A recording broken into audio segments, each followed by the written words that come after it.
Welcome, brave souls, to another journey through the haunted past as we will travel to the Hudson River Valley, a place where history and the supernatural intertwine, where every graveyard and shadowy corridor whispers a chilling tale. In this episode, we will brave one of the most haunted places in the Hudson River Valley, Huguenot Street in New Paltz, New York, where an eerie portrait resides and tales of a curse linger inside the DO house. Then we will head over to the heart of Sleepy Hollow for even more haunting tales of malevolent spirits and mischievous hobgoblins. Before we dive in, please remember to like this video and subscribe to the channel for more spine-chilling stories and folklore from the haunted corners of history. Now, let's begin.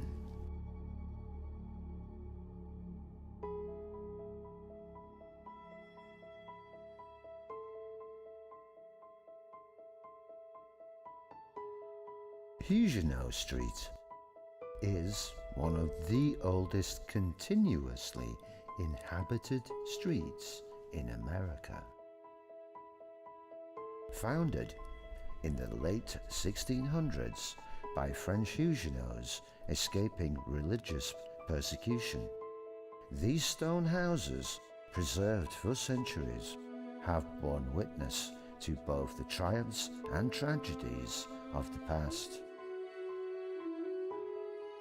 But among them, one stands out: the DO House, a place where the echoes of history refuse to rest. To understand the haunting, we must first meet the woman at its center, Gertrude Bogardus DO. Born in the 19th century, Gertrude was a woman of high status who married Thomas Jessup in 1843. Not long after, she became pregnant with their first child. It was during this time that a painting of her was commissioned, a painting that would become infamous. Those who have seen it in person describe an eerie, almost deathly quality to the portrait. Some say her eyes follow you. Others claim the air turns ice cold when you stand too close. But perhaps the most unsettling fact: this painting was created just before Gertrude gave birth, and she was already deathly ill with tuberculosis. 17 days after her daughter was born, Gertrude passed away. Her baby girl tragically followed just 4 years later. Death was only the beginning. As the legend goes, Gertrude's great-nephew attempted renovations on the DO house. This, it seems, enraged her spirit. In retaliation, she is said to have placed a chilling curse upon the house, one that doomed all future inhabitants to be barren. No child would ever be born and raised within its walls. If the infertility curse wasn't eerie enough, let's take a closer look at Gertrude's husband, Thomas Jessup. He remarried after Gertrude's passing, but tragedy seemed to follow him like a shadow. His second wife and 2 of their children died from illness. His third wife bore 2 children, both of whom died before the age of 5, and eventually she too succumbed to an untimely death. Coincidence, or something more sinister? Staff and visitors alike have reported strange happenings within the DO house. The most chilling? The cursed painting has a habit of moving on its own. Many refuse to touch it, let alone relocate it. It has been known to fling itself from the walls with an unseen force, as if someone wants it left undisturbed. The consensus of first-hand accounts from people who worked at Huguenot Street is clear. No one wants to work in the DO house. Footsteps echo in empty hallways. Doors creak open by themselves, and an unshakable presence lingers in the air. Many say they feel watched, as if unseen eyes are following their every move. So, what is really happening here? Skeptics argue it is merely the old wood settling, the effects of drafty halls, or the power of suggestion. But paranormal investigators tell a different story. EMF detectors spike with no clear source. EVP recordings have captured chilling whispers in the empty house. Could it be that Gertrude's spirit still lingers, bound to the painting and the house she once called home? If you ever find yourself on Huguenot Street and feel an inexplicable chill, or sense eyes watching you from the darkness, you may be closer to Gertrude than you think. Some spirits refuse to be forgotten. Some curses refuse to be broken. And some places should never be disturbed.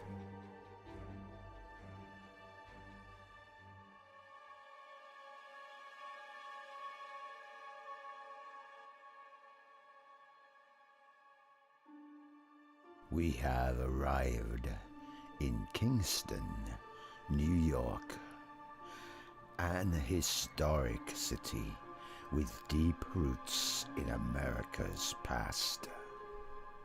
But beneath its charming streets and colonial architecture, something ancient stirs, something unsettling.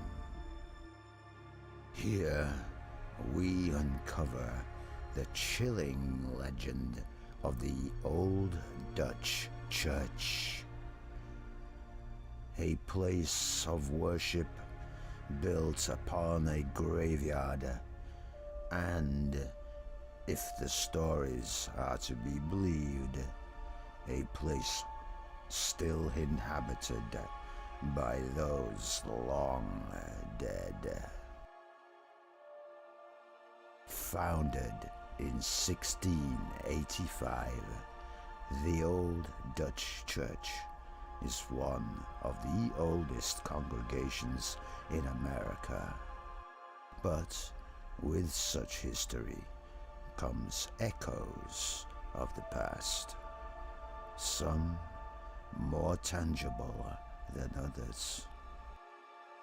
Built on top of a graveyard, the church has long been a focal point for eerie occurrences. Many believe that spirits from centuries past still linger, watching, waiting, perhaps even seeking something.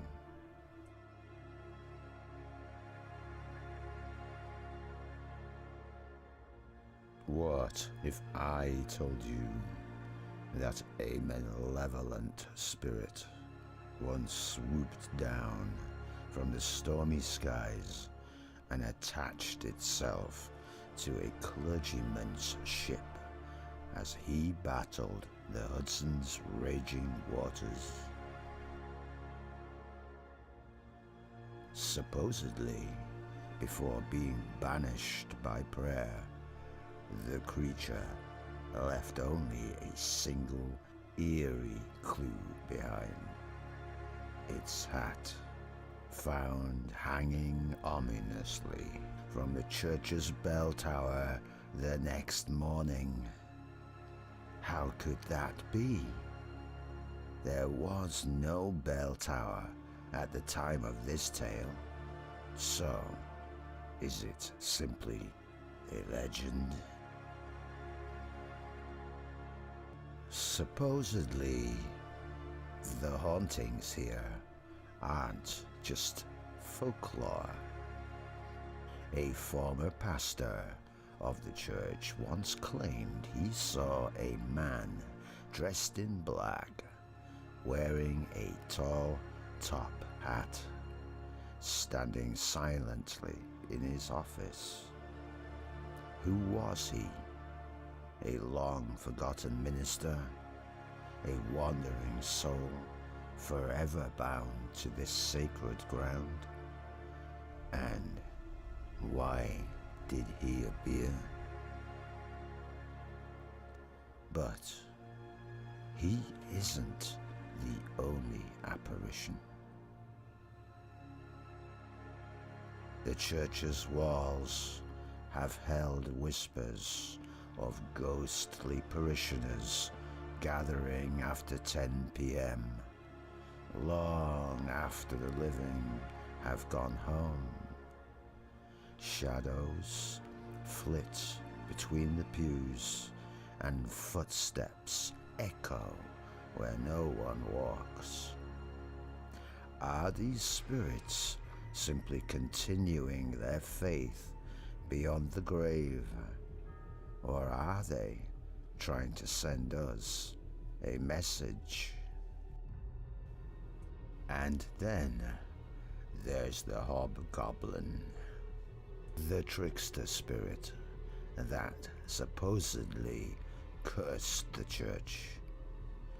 It's said that one stormy night, a small painter was seen working on the steeple, hammering away despite the lightning cracking all around him. But no one knew who he was or why he worked through the storm.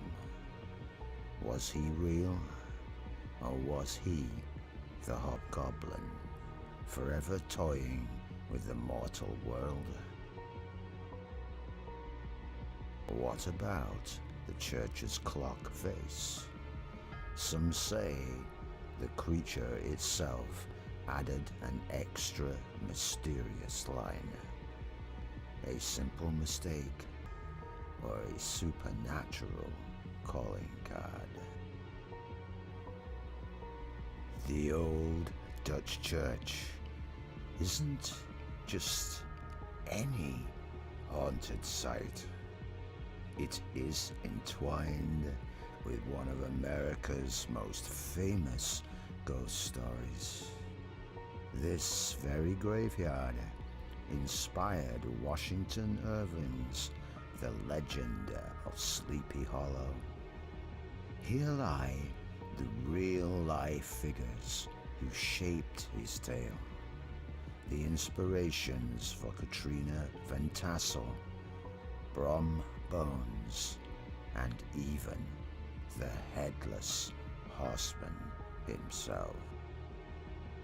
Could it be that the church's spirits weren't just fiction, but real phantoms that Irving encountered in whispers of the Hudson Valley?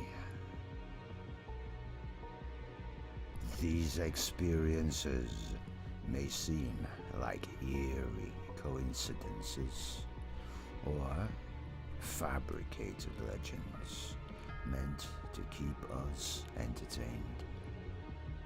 However, one can't deny that there is something truly unexplainable about the Hudson River Valley. If you had the chance, would you walk through one of its haunted graveyards after midnight? Or spend a night in one of its historical homes, listening for the whispers of those long dead? Is the legend of the cursed portrait real? And are there spirits lingering at the old church? Well, that's for you to decide. But let me know what you think in the comments below. And if you enjoyed this journey into haunted history, subscribe for more spooky American folklore tales. Until next time, sleep tight.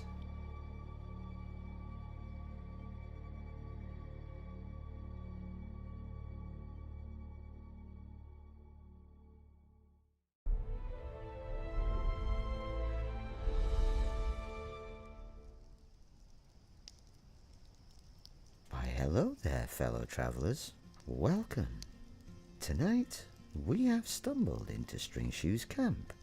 Right as it seems, he is about to arrive to greet some eager campfire story lovers. Let me guide you along. Stringshoe will be joining us around the fire soon to tell us one of his favorite tales. Here he is now. Stringshoe greets his guests personally before taking his seat by the fire. Welcome, welcome, dear travelers. He then sits, opening his old leather-bound book of stories. What story will it be tonight?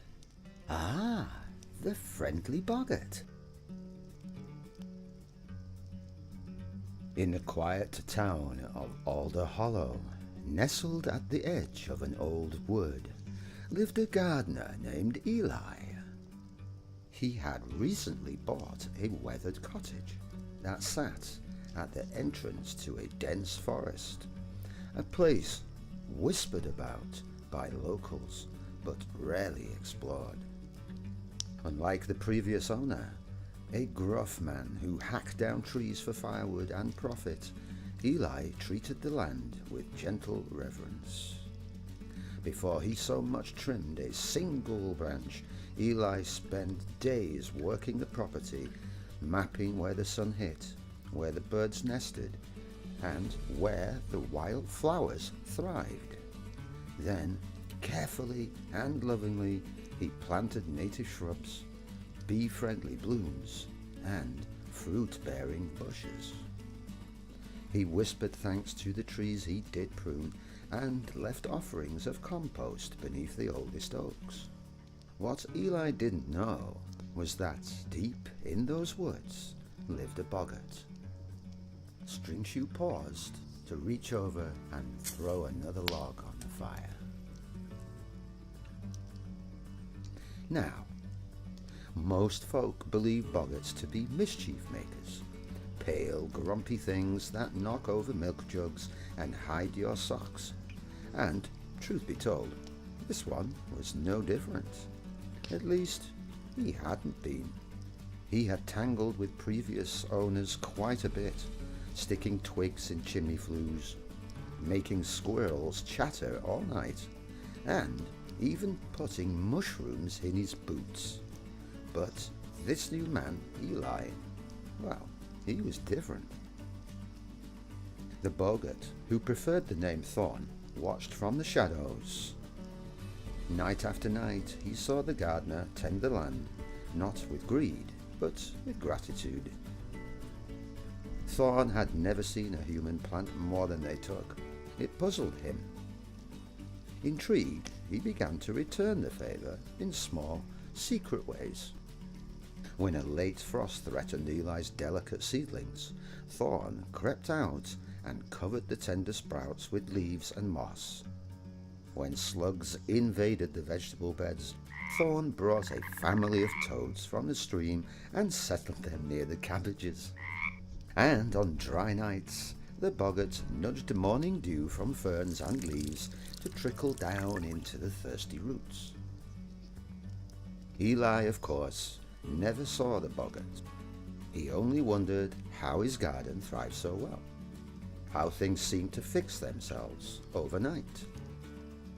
"Must be good fortune," he'd say, smiling to his wife over breakfast, as they watched a robin build its nest in the apple tree. The forest grew more peaceful. The animals returned, foxes with kits, deer with velvet antlers, and owls with low, haunting calls. Even the trees seemed to lean a little closer to the cottage, curious about this gardener who gave more than he took. Years passed, and the land flourished. Children played beneath flowering trees, while berries grew along the path to the woods. And every so often, Eli would leave a saucer of honey and cream on a flat stone at the forest's edge. He never knew who took it, but he always smiled when it was gone. And so it was. A once troublesome boggart found a friend he never spoke to, a home he never built, and a happiness he never expected. The woods, the gardener, and the boggart all thrived together in quiet harmony. At the story's end, Stringshoe stood and thanked his guests. He turned to walk the path to his shack, disappearing into the woods until the next time.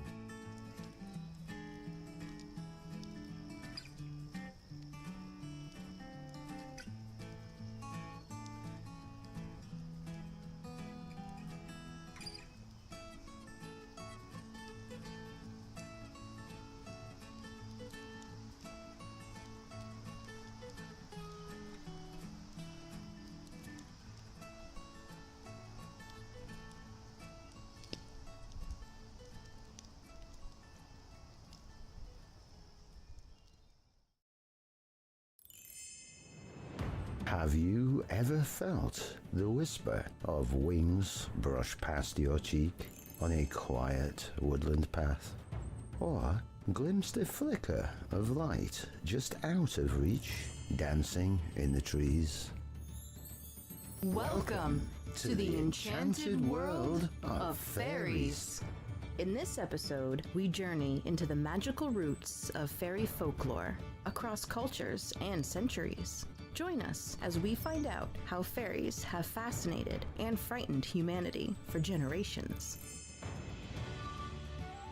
Long before Tinker Bell and Fairy Wings sparkled on the big screen, fairies lived in myth and oral tradition, guardians of nature and symbols of the unknown. In ancient Greek mythology, the world was born from chaos. The gods and goddesses shaped the earth, and from their divine hands came the nymphs, spirit-like beings tied to the natural world. There were meadow nymphs, forest nymphs, tree nymphs, and water nymphs, each one tasked with tending a part of nature. They were beautiful, ethereal, and deeply connected to the elements. Some were pure and helpful, others not so much. Alongside them danced the satyrs, mischievous masculine creatures who walked the line between good and evil. And the sirens, hauntingly beautiful beings who lured sailors to their doom with irresistible song. Historians believe that these early depictions laid the foundation for what the world would eventually call fairies. Though not yet named, the essence was there: magic, mystery, and a closeness to nature. Let's fast forward to 1400s England. The word fairy began to appear in writing thanks in part to the book Autia Imperialia by Gervase of Tilbury. In it, the globe-trotting scholar described beings both beautiful and ugly, small and tall, good and wicked. But England didn't adopt these fairies as sweet, fluttering forest friends. In fact, the opposite is true. To the average Briton, fairies were something to fear. They were thought to curse crops, kidnap children, and meddle in human affairs. Some Britons believed that just saying the word fairy could summon the creatures. Instead, people referred to them in hushed tones as the neighbors, the gentry, or the little people. To avoid fairy wrath, some folks altered the very design of their homes, like removing corners so as not to block a fairy's path.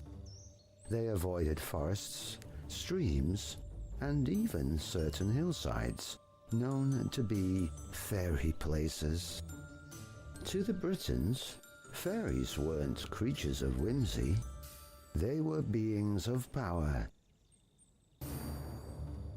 As Christianity spread across Europe, it encountered deeply rooted folklore and pagan beliefs throughout. But rather than erase these old stories, the church found a way to repurpose them. Fairies, it was said, were fallen angels, too good for hell, yet not good enough for heaven. They were cast out and sent to earth, suspended in the mortal realm as neither a demon nor a saint.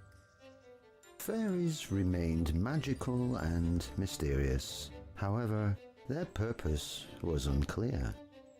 The church supported this idea, reinforcing religious teachings while accommodating local folklore. It's fascinating how beliefs evolve. What were once forest spirits became divine exiles. What once was myth became a tale of morality. So, has anyone captured an image of a real fairy? In 1917, two young girls in England, Frances Griffiths and Elsie Wright, took 5 photographs of fairies in the garden near their home. Needless to say, the world was captivated.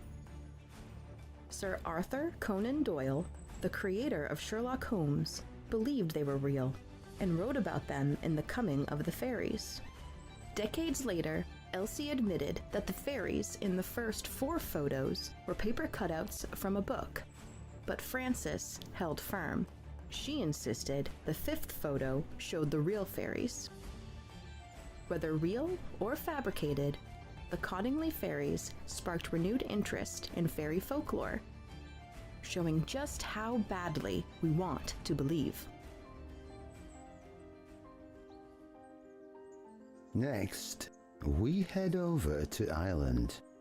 land of emerald hills, ancient stones, and deep fairy lore. Here, the fairies were not minor spirits.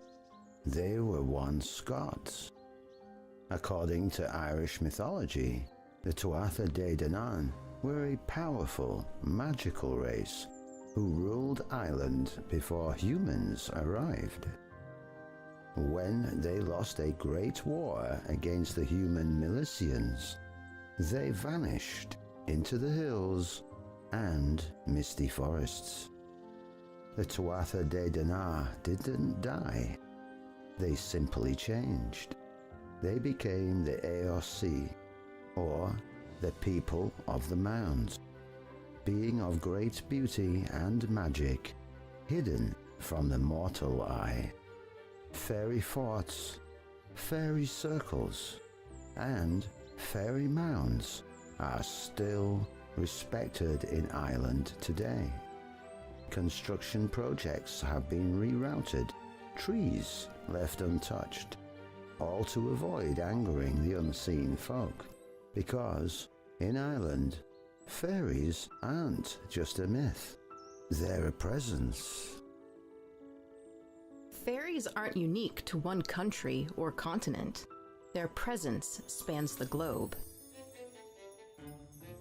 In Celtic traditions, we have the Siddur. In Scandinavia, the Hoodoo folk, the hidden people who live in the rocks and mountains.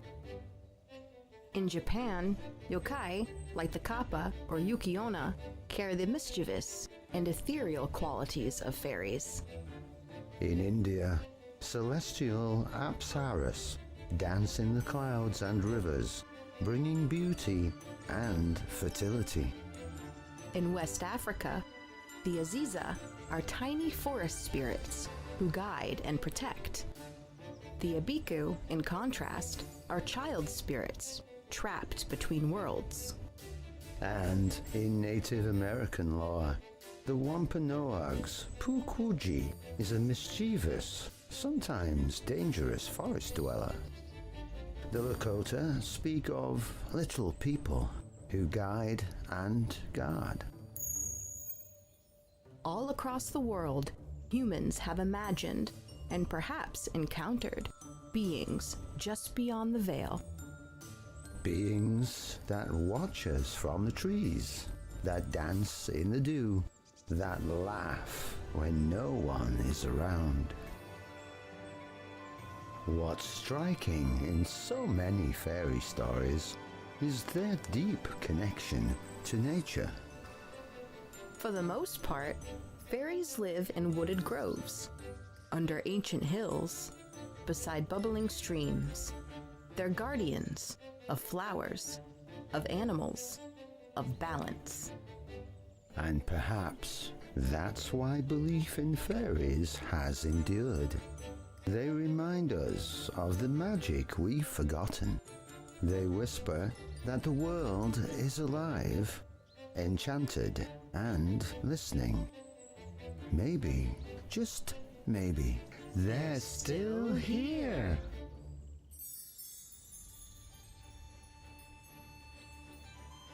So, where did the idea of fairies with wings come from? Wings, after all, are symbols. They represent freedom, flight, and a being untethered from the ordinary world. Ancient civilizations, from the Sumerians to the Egyptians, revered winged beings as messengers of the divine. Then came Shakespeare. In A Midsummer Night's Dream, his mischievous fairies flit and flutter through the forest, casting spells and creating chaos. Later, in Peter Pan, we meet Tinkerbell, a fairy with glowing wings and a fiery temper. Art, literature, and film helped cement the image of fairies as dainty winged women in sparkly dresses. But Traditional folklore often depicted them quite differently. The Irish Siddur and Scottish Unseelie Court didn't have wings. They walked, vanished, or shimmered into being. Their power was not in flight, but in mystery. Wands, too, are a modern addition, symbols of control and manifestation. In ancient tales, fairies didn't need wands. They were magic. Still, these symbols seem to help connect us to the stories. Could fairies exist? Science hasn't proven or disproven their existence. But it has shown that we live in a universe rich with electromagnetic fields, invisible forces, and unexplained energies. Perhaps fairies are life forms we simply haven't detected yet.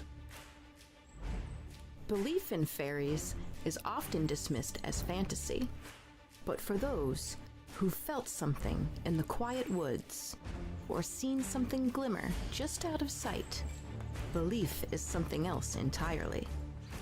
It's a connection, a possibility, a question still unanswered.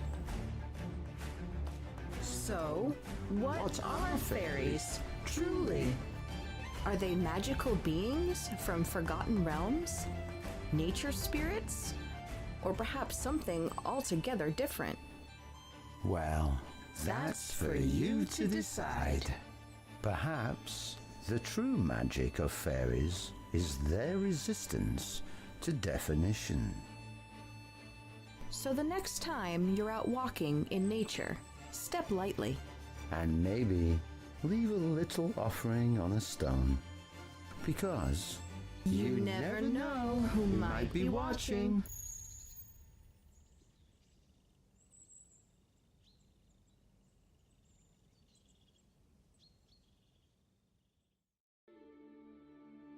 deep in the forest, not far from a popular campsite, lives a spry old hermit known to many as Stringshoe. The old man has lived alone for decades in a small A-frame shelter, hobbled together with beams cut from one of the surrounding oak trees and covered entirely in moss. This secluded spot was ideal from the start, built into the side of a grassy hill shaded by towering oaks. There is no one else around for miles, and Stringshoe has enjoyed the natural resources to his heart's content. Over the years, however, more and more campers flock here in search of a good scare.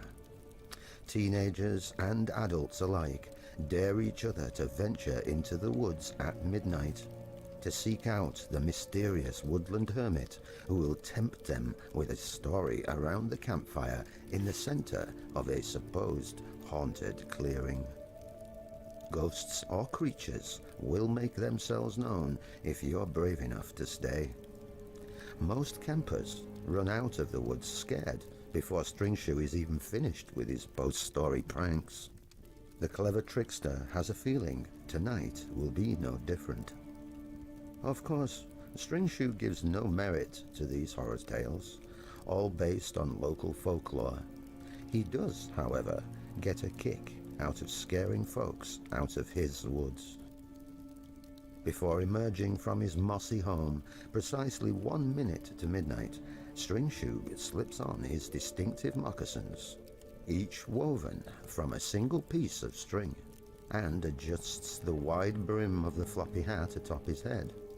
His flowing cloak is cinched tight around his waist, and he carries a simple wooden torch to light the way.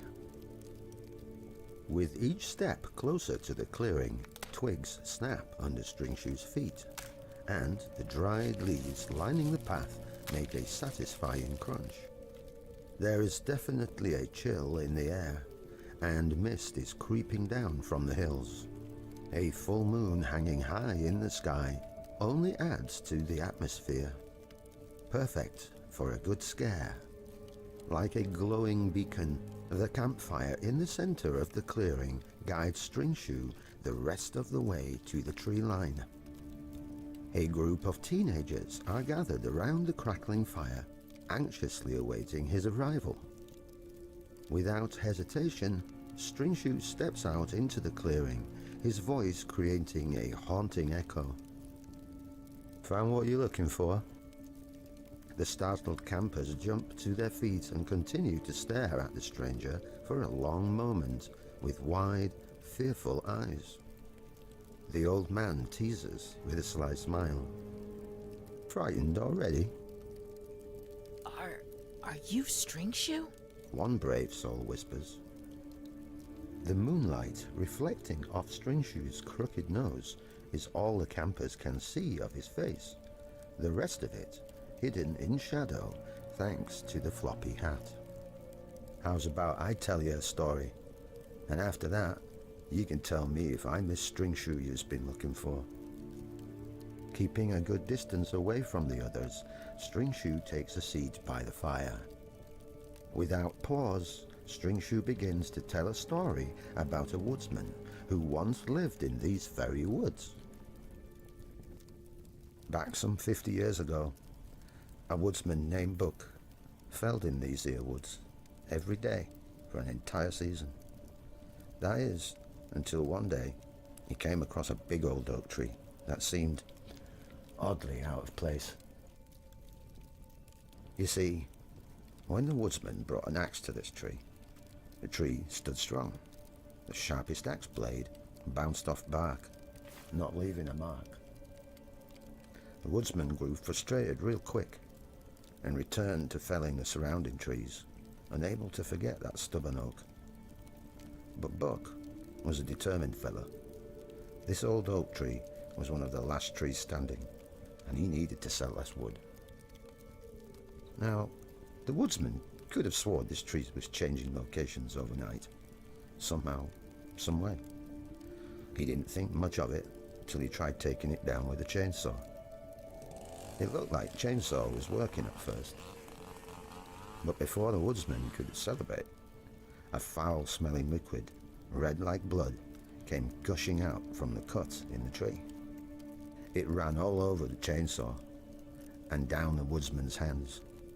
Buck dropped the chainsaw and ran as fast as he could, all the way back to camp. The woodsman thought he was going mad, hearing heavy footsteps around the camp and at night unnatural sounds echoing in the darkness. One night, Buck's shack was attacked by something unknown, and when he went outside to see what it could be, there was nothing there. The woodsman was convinced the forest he'd felled was out to get him. He wasn't going to leave, though. Buck could chop down every tree in the whole forest if he wanted. String Shoe takes a moment to pause and adds 2 more logs to the crackling fire. "So, what happens to this guy?" An anxious camper asks. Buck went into town. He got some dynamite and tried blasting the old oak tree straight out of the ground, but it was no use. Once the smoke cleared, Buck couldn't believe his eyes. The tree was still standing, and the soil around it, undisturbed. By now, the woodsman thought he was completely mad.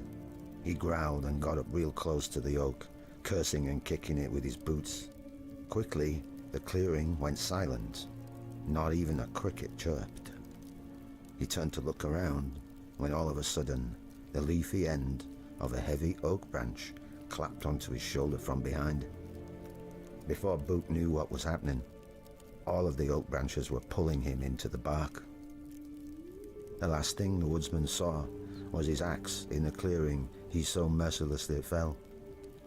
You know, it's believed somewhere near this very clearing, Buck's tortured face can be seen encased in the trunk of a giant old oak tree. Once the story ends, everyone around the fire thanks String Shoe for the story. The old man notices a couple of teens craning their necks, hoping to spot the killer tree. They douse the fire and return to their campsite a short distance into the trees on the other side of the clearing. The old man smiles smugly to himself. Although a few campers did not seem too impressed by his favorite tale, Stringshoe is certain the spooky pranks he has rigged in the camp will send this group running from the forest screaming. First, Stringshoe must return home and eat. With a dried log under each arm, he follows the familiar pathway back to his home in the hill. Nothing strikes him as unusual until he sits down for supper. Heavy footsteps are approaching his shelter, the sound of crunching leaves underfoot getting louder and louder. Stringshoe grumbles. Must be those darn kids. He drops the wooden spoon into the bubbling stew and makes a move for the entrance. He can see, beyond the mossy flaps, that the bright moon is now hidden behind thick clouds, and the air is eerily still. Not a human in sight. The disembodied footsteps are getting closer, as if someone is passing right in front of him. Could the campers be trying to scare him? Did they find his ghostly tricks? Without a second thought, Stringshoe takes his torch and follows the sound. Back down the path the footsteps lead, the path he cut into the forest decades ago. It looks different now, somehow, in the near darkness. The bottom hem of his flowing cloak snags on a low-hanging branch, making Stringshoe drop the torch. Having no light only infuriates Stringshoe more. He curses under his breath, snapping the branch in retaliation. "You can't scare me from these woods. These are my woods!" Stringshoe shouted into the eerie cold, snapping all the hanging branches between him and the clearing. When he finally reaches the edge of the tree line, Stringshoe is quickly knocked to the ground by a heavy swinging branch. The tree limbs, they are multiplying. He screams into the darkness, desperately clawing at swarming branches, attempting to surround him in a cocoon. Has he truly gone mad? The more Stringshoe struggles, the tighter the branches wrap themselves around his limbs, dragging the old man toward the white trunk of a giant oak tree. Like a marionette, Stringshoe is lifted to his feet. The branches are pulling him closer until the back of his head is pressing into the unforgiving bark. The tree slowly encasing Stringshoe's arms, his face, and eventually his entire body. The last thing the old trickster sees are his moccasins hanging by their strings from the twisted branch of the big old oak tree.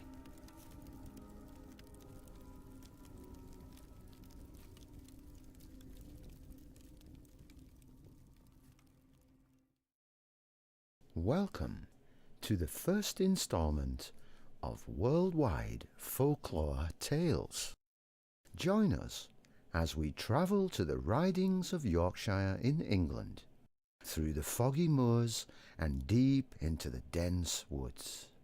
Tonight's tale, Melch Dick, comes from F.W. Moorman's story More Tales of the Ridings, and has been adapted by the author Playbrarian. It is known that the ancient woodland creature known as Melch Dick guards against folks from picking unripe hazelnuts. Let's follow little Dued into the woods, where he will meet this mysterious Melch Dick.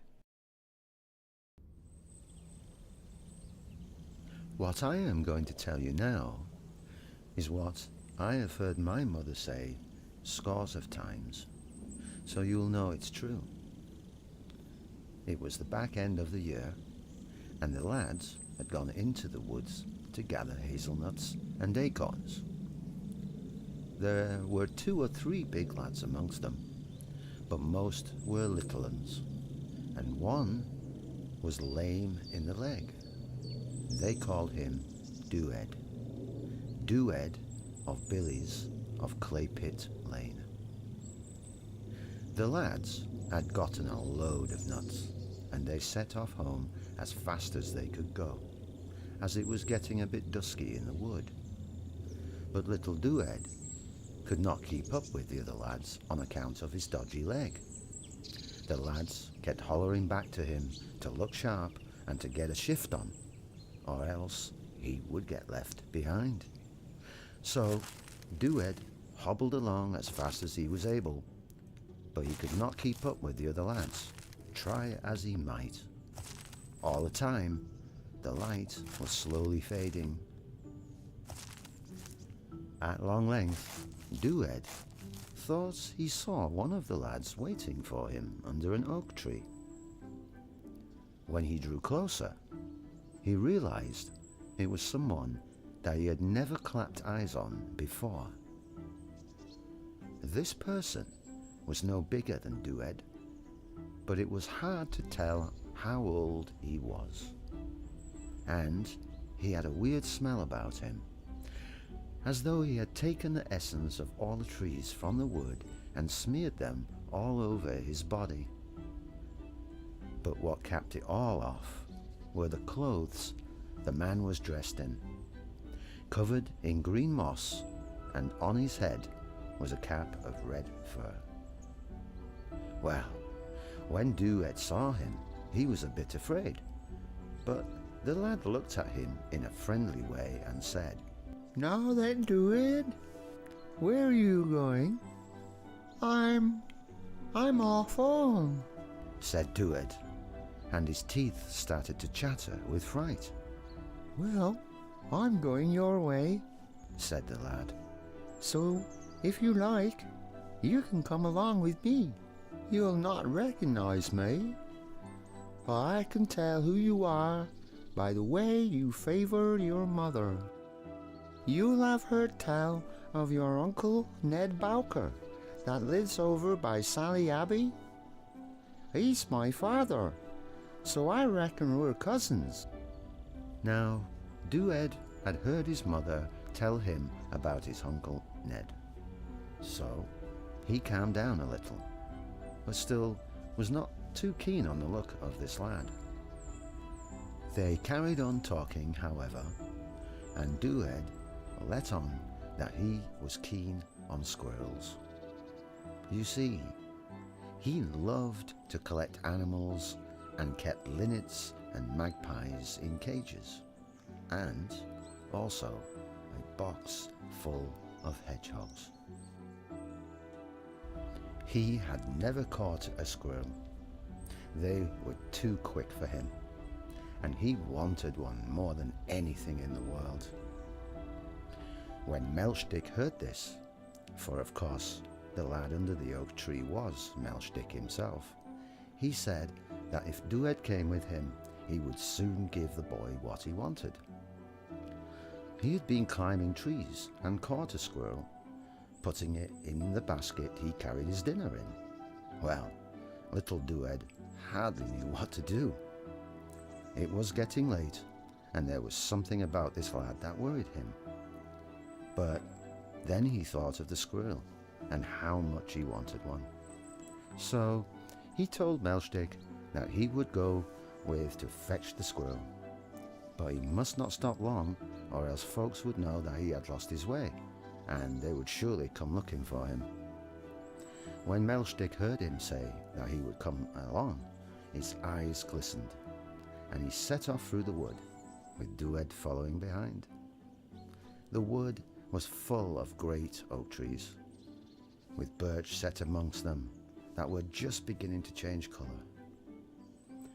After a while, they got to a pool in the middle of the wood. It was no bigger than a duck pond, but the water was deep, and all around the pond was a ring of aspen trees, with their boughs hanging over the water. The sky had been overcast earlier, but the wind had cleared the clouds. The moon was shining in a way that lit up the trees and made the water glisten like silver. Melchdick settled down by the water, and Dued did the same. They started talking again, with Dued asking him why he was covered in green moss. If you were to climb trees the same way as I have, answered Melchdick. then you'd be covered with moss too, I'd say. Why do you wear a cap of red fur? Why shouldn't I wear a fur cap? I'd like to know. My mother makes them from squirrel skins, and they're fearfully warm in winter. When little Dued heard mention of squirrels again, it reminded him to ask for the squirrel in the basket. Wait a while, said Melchdick, and I'll show you more squirrels than you've ever seen in your life. With that, Melchdick took a penny whistle out of his pocket, obviously made by himself, whittled from a slim ash branch. He put it to his mouth and blew 2 or 3 notes, and sure enough, there was some noise from nearby. In no time at all, 6 squirrels were sitting on the branches of the aspens. When Dued saw the squirrels in the moonlight, he was beside himself with excitement.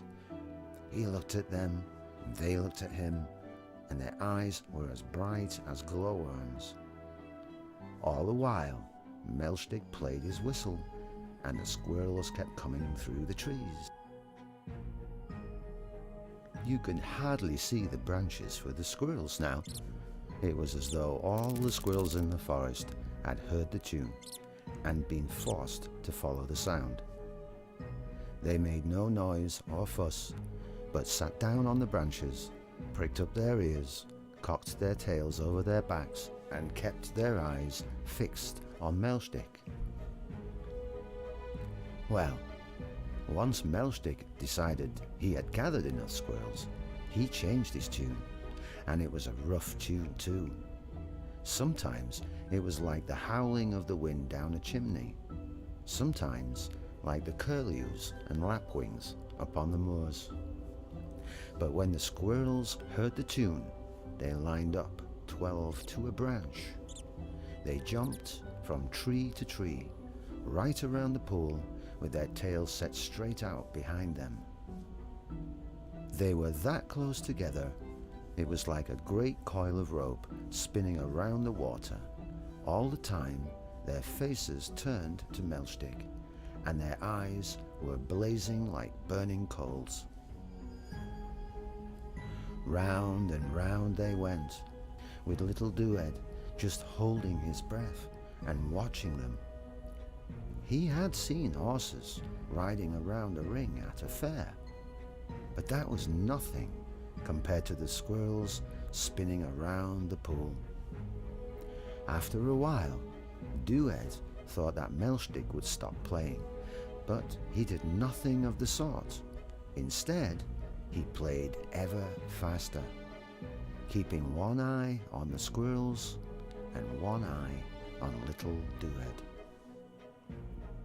The faster he played, the faster the squirrels jumped, and before long, the tune was more like a shriek than a dance tune. Dued had heard nothing like it before. It was as though all the devils in hell had been set loose and were being blown through the sky above.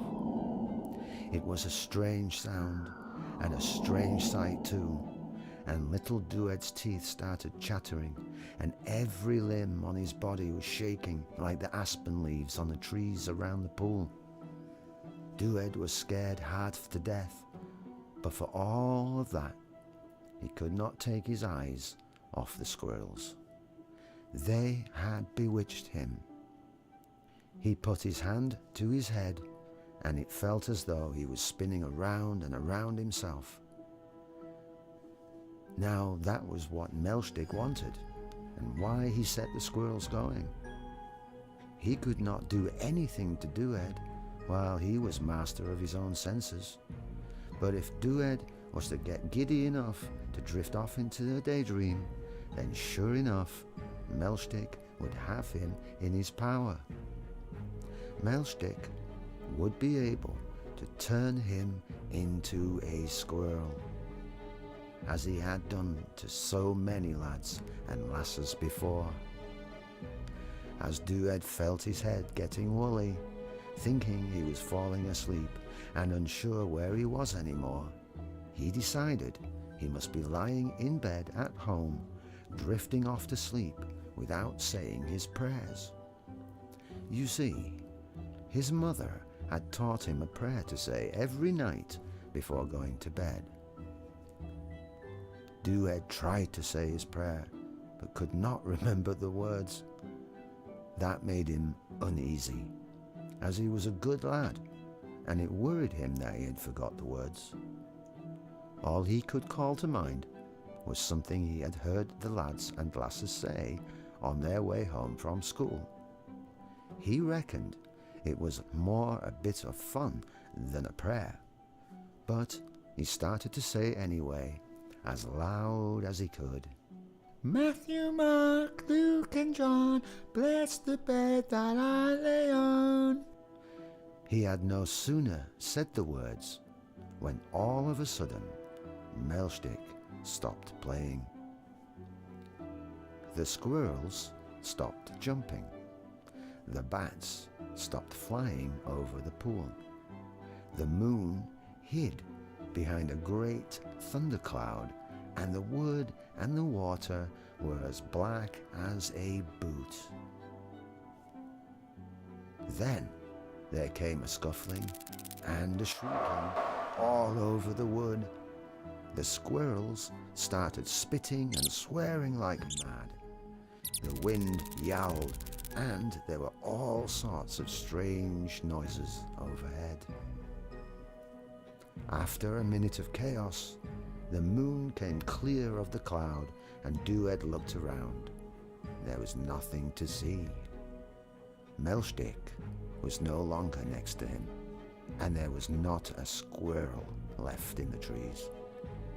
All he could see were the aspen leaves blowing in the wind, and tiny waves in the pond lapping against the bank. Dued was well nigh starved to death with cold and hunger, and the poor lad started crying as though his heart would break. He soon had enough sense to start shouting for help, and before long there came an answer. His father and the lads from the village had been looking for him all over the wood.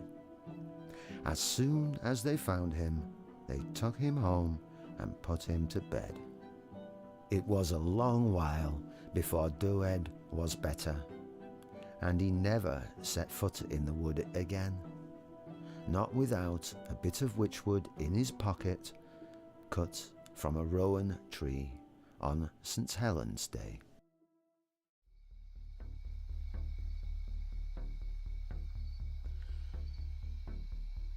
Evelyn's first mistake was buying the car in cash from a man who wouldn't look her in the eye. The sedan wasn't much to look at. Dull grey, dented, a little rust along the doors.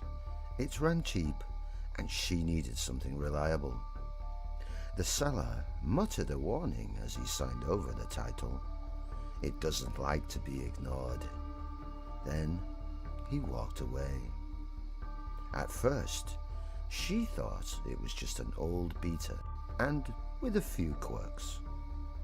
The headlights flickered, the glove box wouldn't stay shut, and the radio never turned off. Just a steady hiss of static, no matter how hard she turned the knob.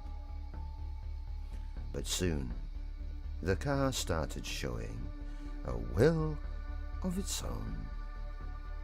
The first time was a stoplight.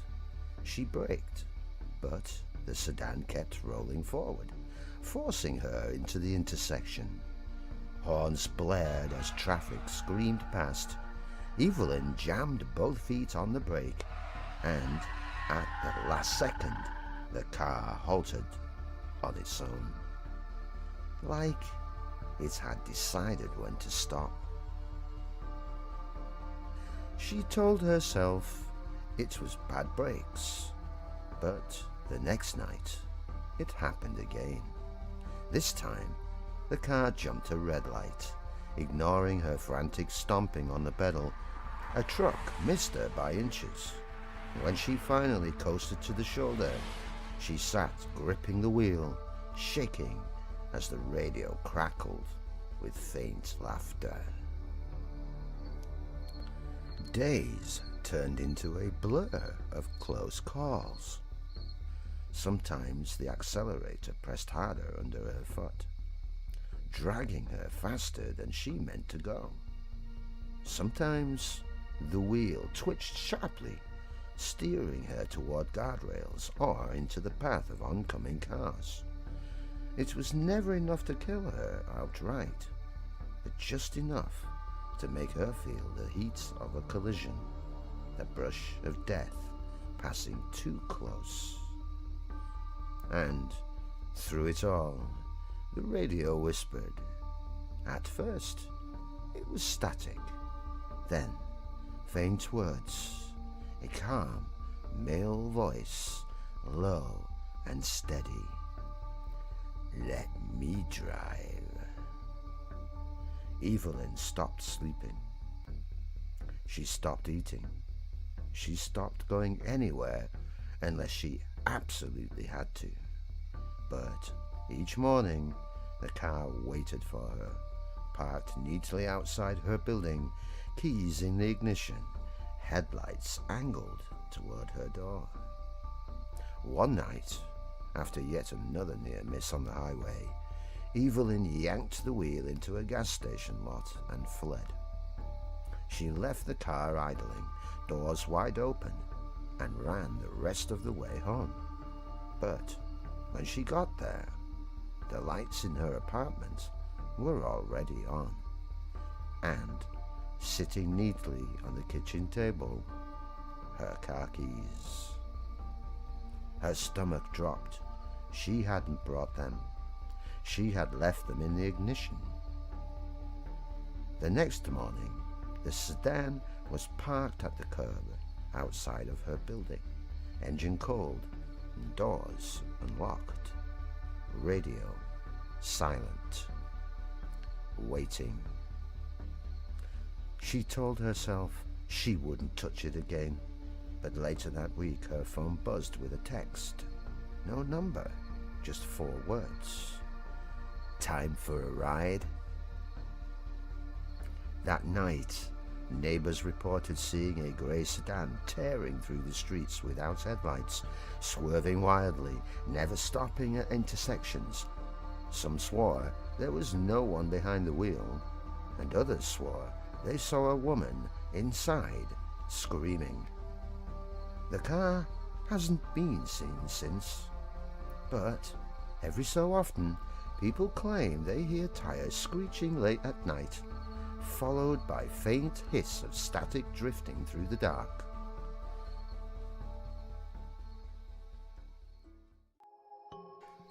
They say Pukujis don't like to be seen.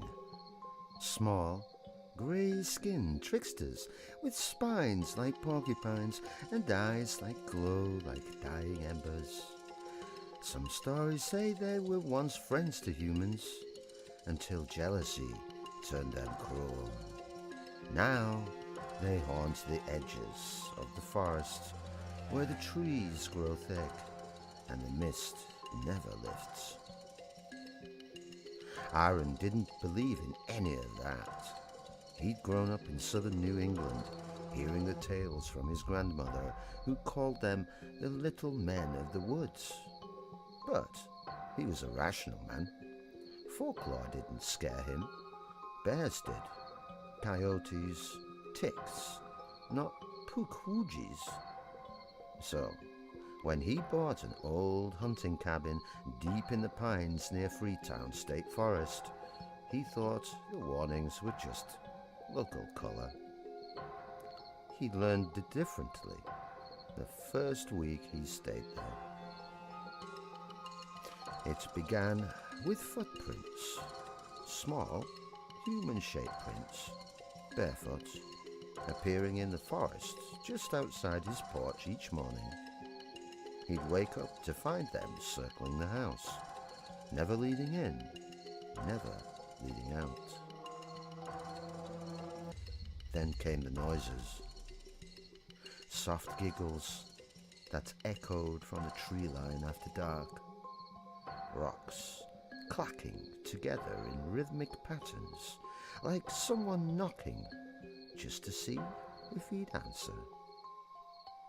One night, his generator shut off without warning, and he stepped outside with a flashlight and saw a figure crouched by the fuel tank, small, no taller than his hip, with coarse grey hair and long fingers tipped in black nails. It turned toward him. Its face was almost human, but wrong. Too smooth, too deliberate, like someone had carved the idea of a face from wet clay. Its mouth stretched into a sharp and natural grin. Aaron stumbled back, the flashlight flickered, and in that instant of darkness, the thing vanished.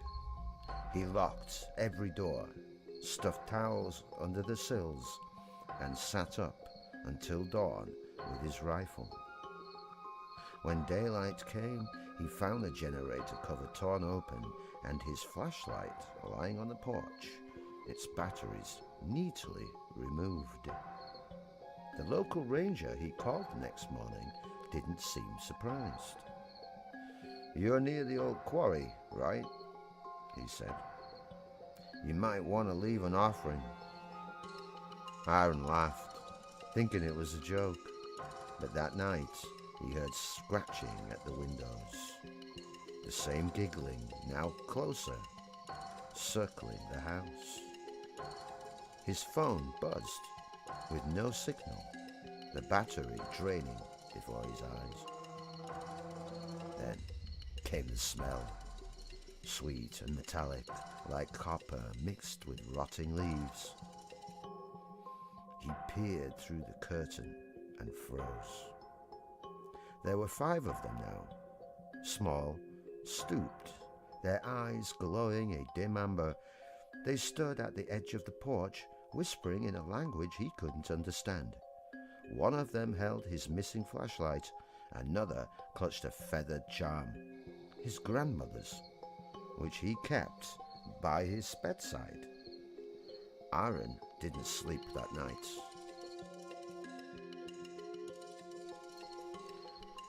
When dawn came, he packed his truck and drove until the trees thinned. In his rearview mirror, he thought he saw one of the creatures standing in the road behind him, hand raised in a mocking wave. He hasn't gone back since, but sometimes, when the nights are still and the wind moves through the pines just right, he swears he can hear that same soft giggle on the edge of the forest. They say boogoogies don't like to be seen, but if you ever do see one, it's already too late.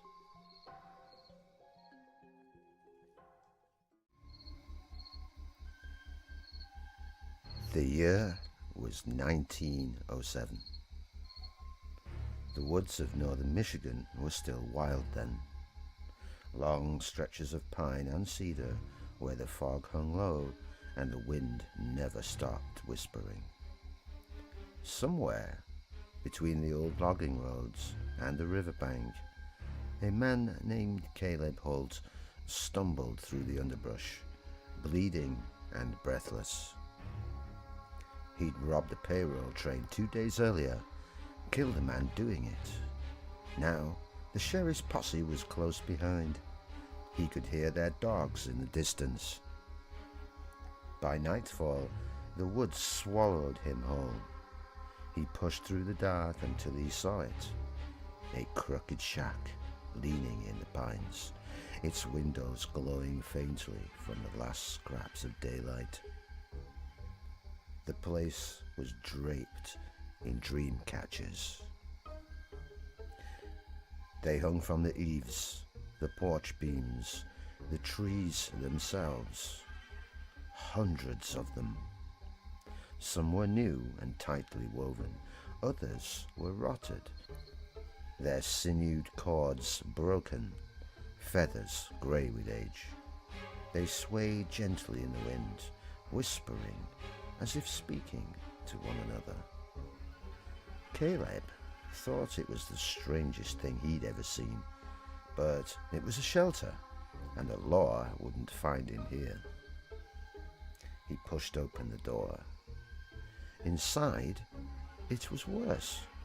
Dream catchers everywhere, hanging from rafters, nailed to the walls, and stacked in the corners. Their threads quivered, even without wind, and the whole room smelled faintly of smoke and sage. He dropped his satchel of stolen bills on the table and lit a lantern. Dust floated like ghosts in the beam. As he turned to close the door, a voice behind him said, "Best not stay there long." Caleb spun, hand on his revolver. An old native man stood in the doorway, holding a bow across his shoulders. His expression was calm, unreadable, like he'd been expecting him. "Who are you?" Caleb barked. "Hunter," the man said simply. "This is not my house. It belongs to the Dreamcatcher." Caleb frowned. "Looks like a heap of sticks to me." The man stepped closer, eyes narrowing. "Long ago, a man stayed here too long. He laughed at the warnings, like you, and when the snow melted, they found him wandering by the river. His eyes were white as milk." He said something had crawled into his dreams, a spirit that made him see every bad thing he'd ever done, made him do things he didn't want to do. He clawed his own face to keep from sleeping. The old man's voice dropped lower. After that, he vanished. The house stayed. So did the spirit. These, he gestured to the hundreds of dream catchers, keep it from leaving. Caleb smirked. "Appreciate the bedtime story, old-timer, but I'll take my chances." The hunter sighed and turned to go. "Then I'll say this. When you hear it whisper your name, don't answer." Caleb watched him disappear into the trees. That night, he bolted the door and threw another log on the fire. He tried not to look at the dream catchers, but it was impossible. No matter where he turned, one seemed to hang just at the edge of his vision. Their webs pulsed faintly in the firelight, like veins under the skin. As the hours crawled by, sleep finally took him. And then the whispering began. At first, it was soft, just like the wind through the trees. But soon, he could hear words carried on the flicker of the flames, a low voice calling his name over and over. "Caleb." He jolted awake. The fire was nearly out. The dream catchers swayed through the air, although it was still. "Caleb, why did you do it?" He grabbed his gun, eyes darting around the room. The voice came from everywhere, from inside the walls, from inside his head. "You took what wasn't yours. You spilled blood for it. Now we share the same dream." His breath came in short grasps. He fired a shot into the ceiling. The sound exploded through the cabin, and every dream catcher trembled at once. Something unseen moved through them. The web stretched and shimmered, their threads twisting like living things. One by one, the feathers turned black, the beads glowing faintly red, like tiny eyes opening in the dark. The next morning, when the posse finally tracked his trail, they found his campfire still warm. The shack stood silent, its door hanging open. There was no sign of Caleb Holt, only his revolver lay on the floor. It rusted overnight, and in the center of the floor, a new dream catcher, freshly woven. Its web glistened as if wet, a single dark feather hanging from the center. When the sheriff touched it, he swore he heard a faint whisper from somewhere deep inside, a man's voice still calling his own name.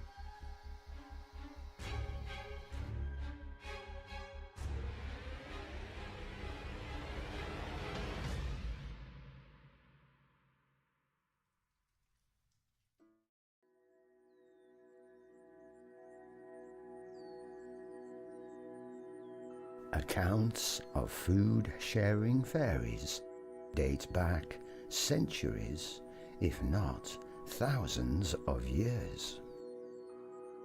It is believed in Ireland that if you taste a fairy's food in their palace in fairyland, you will never return.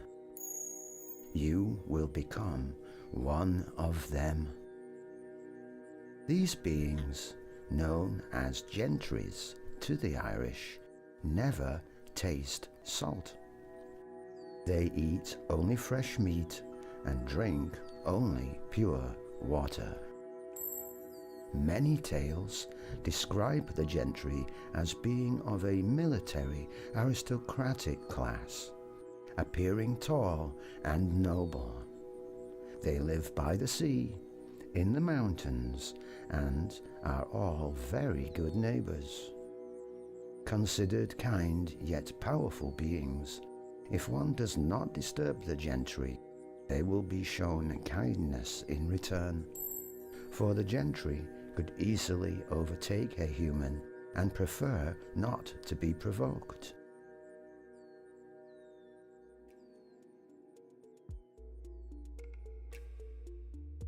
While gathering folk tales for his 1909 thesis on Celtic traditions in Brittany, American anthropologist Walter Evans Wentz interviewed an Irishman who supposedly had an experience with one of the gentry.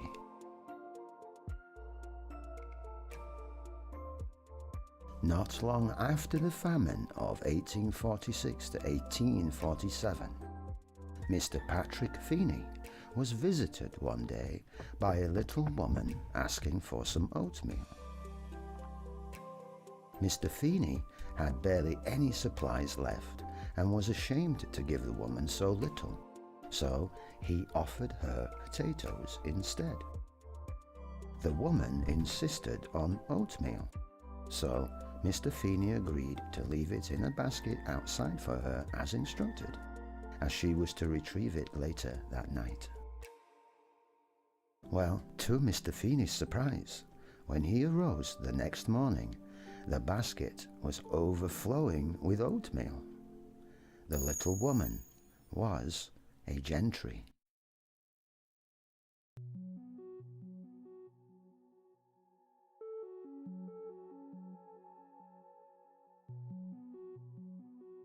Fast forward to the spring of 1961. A 60-year-old chicken farmer named Joe Simonton lived a quiet life alone in his small home in Eagle River, Wisconsin, USA. That is, until April 18th, when, at approximately 11 a.m., the farmer was alerted to a peculiar noise outside. Upon stepping out into his yard, Simonton was met with a silvery saucer-shaped object he said was brighter than chrome. It looked like two inverted bowls, about 12 feet high and 30 feet in diameter, with exhaust pipes 6 or 7 inches in diameter all along its circumference. The shiny object appeared to be hovering close to the ground without ever touching it. Eventually, a hatch, about 6 feet high and 30 inches wide, opened about 5 feet up from the ground. That's when Simonton saw 3 men inside the object, standing roughly 5 feet tall. They were clean-shaven, with dark hair and olive skin, and wore outfits with turtleneck tops and helmets. The interior of the ship was black like wrought iron, and Simonton, who saw several instrument panels on board, heard a slow, whining sound. It reminded him of the humming sound of a generator. One of the men caught Simonton's attention by holding up a jug, presumably made of the same material as the saucer. He motioned for Simonton to fill it with water. Upon returning from the house, Simonton saw that one of the men inside the saucer was frying food on a flameless grill of some sort. When he silently indicated he was interested in the food being prepared, one of the men handed Simonton 3 flat, perforated wafer-like cakes, about 3 inches in diameter. The whole ordeal lasted about 5 minutes, and when the visitors were ready to leave, the man closest to Simonton attached a kind of belt to a hook in his clothing and closed the hatch. Once the object rose some 20 feet from the ground, it took off straight south, causing a powerful blast of air that bowed the nearby pine trees. The local sheriff, who had known Simonton for 14 years, affirmed that the witness obviously believed this was what truly happened, and talked very sensibly about the incident. According to Project Blue Book's Dr. J. Allen Hynek, who investigated this case, along with Major Robert Friend of the United States Air Force, Mr. Simonton undoubtedly felt his contact had been a real experience. The Air Force, on the other hand, believed that Joe Simonton had a sudden lucid dream. Since he lived alone, he must have inserted that fantasy into the real events happening during consciousness, with no one around to correct him. Needless to say, it was an unusual day when the United States Air Force requested the laboratory of the United States Department of Health, Education and Welfare conduct an analysis of a wheat cake that was supposedly cooked in a flying saucer and tasted like cardboard. The Air Force concluded the wafers were of terrestrial origin, consisting of hydrogenated fat, starch, buckwheat hulls, soybean hulls, and wheat bran. Bacteria and radiation readings were normal, but they failed to mention that the wafers contained no traces of salt.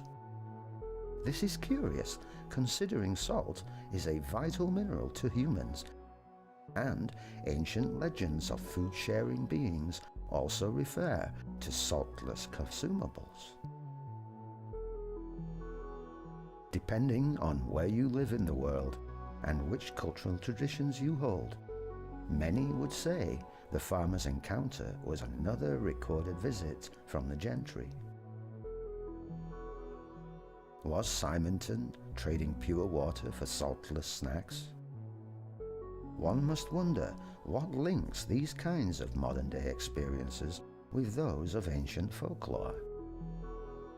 Where could this mysterious food have come from?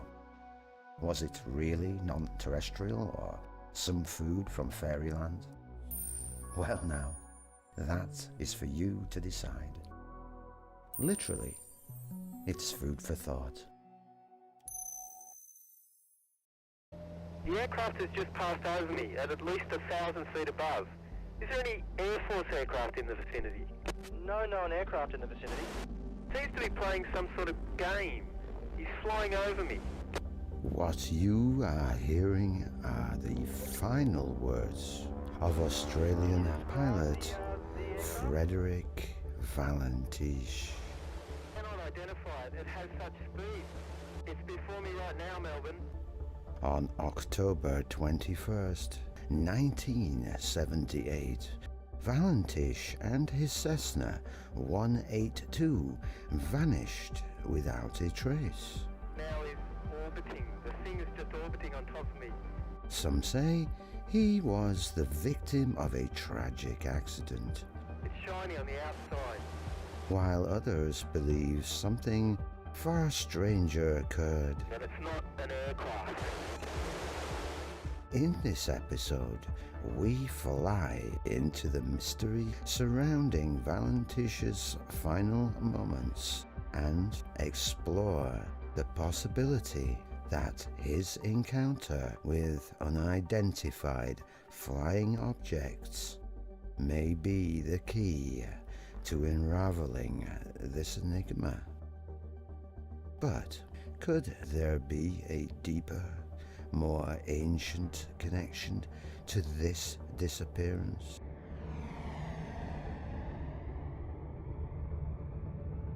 As a 20-year-old pilot with 150 flying hours under his belt, Valentish was eager for the chance to fly solo at night. That fateful evening, he departed from Moorabbin Airport in Melbourne at 6:19 p.m. Flying his Cessna 182L supposedly to King Island, a small, remote spot off the coast of Tasmania. The plan seemed simple enough until he encountered something that would change everything. At 7:06 p.m., Valentish radioed in, claiming something was tailing him. A large, unidentified object. But was this really an aircraft? He reported strange, bright lights, a speed that defied logic, and maneuvers that seemed impossible. He even went as far as saying, But it's not an aircraft. and then the transmission abruptly cut off. His last communication was at 7:11 p.m. 2 days after Valentish's disappearance, his father, Guido Valentish, went public with a chilling statement. "I hope my son has been taken by a UFO. Maybe they will return him." His son had long been fascinated by UFOs, and some believe that this passion for the unknown may have led to his disappearance. Search and rescue teams scoured the skies, the sea, and the land for days, but there was no sign of Valentish or his plane. After Valentish's disappearance, many believed he was alive, held somewhere in another world, just as his father had suggested. His girlfriend, Rhonda Rushton, even organized a search herself, convinced he was still out there, somewhere. The search concluded on October 25th, and authorities were left with only more questions. Reports quickly spread about a strange metallic sound heard just before Valentish's transmission stopped.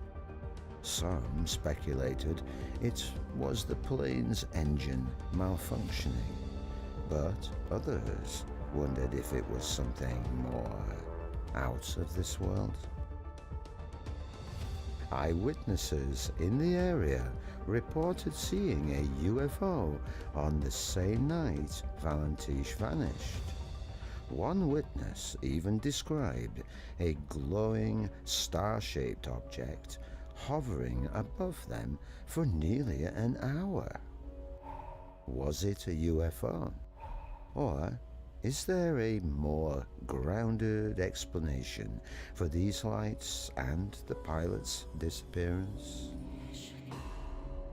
Interestingly, Valentish's disappearance is not the only unexplained event to be linked to strange lights in the sky and vanishing individuals.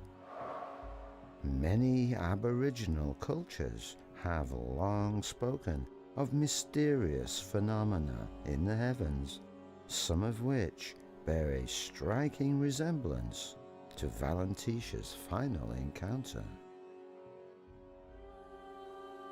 For thousands of years, Aboriginal Australians have told stories of the Pleiadians, or the Star People.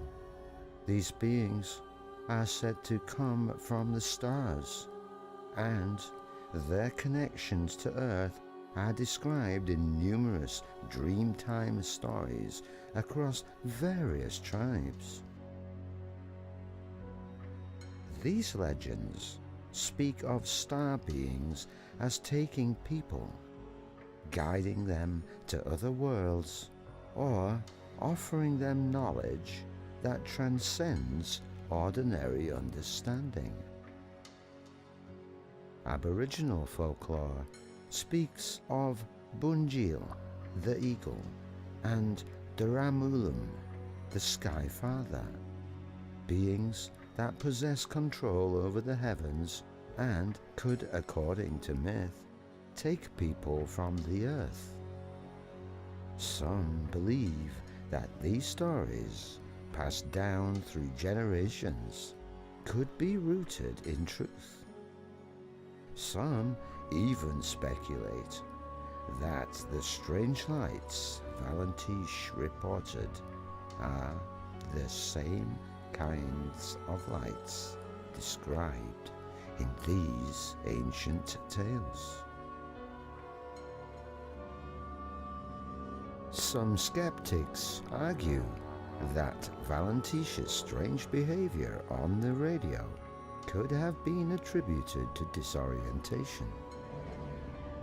They propose that the lighthouses at Cape Otway and King Island reflected off clouds, confusing the pilot. Was the bright light he saw merely a trick of the mind, amplified by his fear and inexperience? James McGahey, a former U.S. Air Force major and astronomer, believes the truth might be far less mysterious than we think. He proposes that Valentish became so distracted by what he thought was a UFO that he lost control of his plane. The illusion of a tilted horizon could have led him into what pilots call a graveyard spiral, a deadly descent, and as the engine sputtered, perhaps that was the metallic sound heard on the radio. But McGahey's theory still leaves one important question. Could this have been the result of human error alone? Or was something else at play? It's not an aircraft is the definitive thing Valentish said before he disappeared, and to this day, no one knows for sure what he meant. Perhaps one of the most puzzling pieces of this story came from Roy Manifold, a Canadian tourist who snapped photos of a sunset just 20 minutes before Valentish's radio call.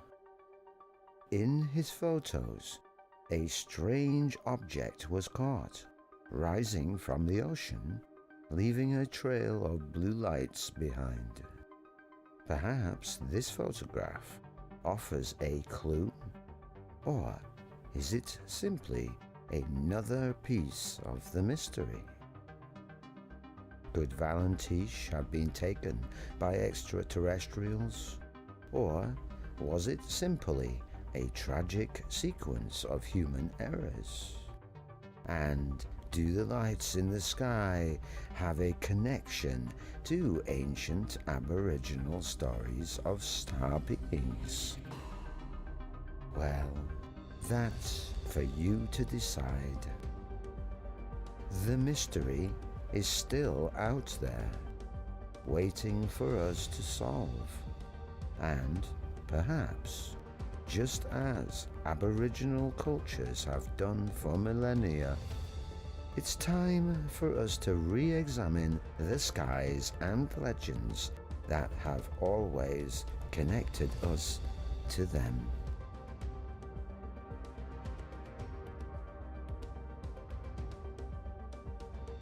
But it's not an aircraft.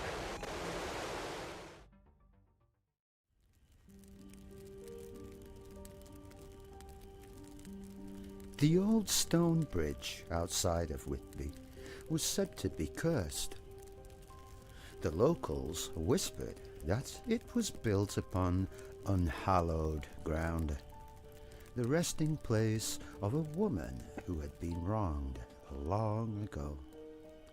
Those who crossed the bridge after midnight sometimes heard the faint crying coming from below, and a few folks claimed to see a pale figure standing by the railing, weeping into the mist.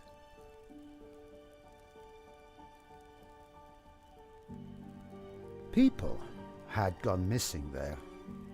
Travellers, soldiers, even a vicar's son once.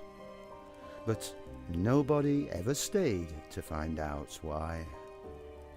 Until Thomas Hale. He was a veteran, quiet, haunted by memories he didn't share. He'd seen enough death in the war that a ghost story hardly frightened him. He came to Whitby looking for work, and when no one else would take the night shifts on the bridge repair crew, he volunteered. The townsfolk warned him. "If you hear her crying," they said, "don't answer. If she asks your name, don't tell her." The first night passed without incident, but on the second, the fog rolled in thick and heavy, muffling the world. Thomas stood alone under the flickering lantern. That's when he heard it. Soft sobbing beneath the bridge. At first, he thought it was the wind. Then a woman's voice rose from the darkness. "Please, help me.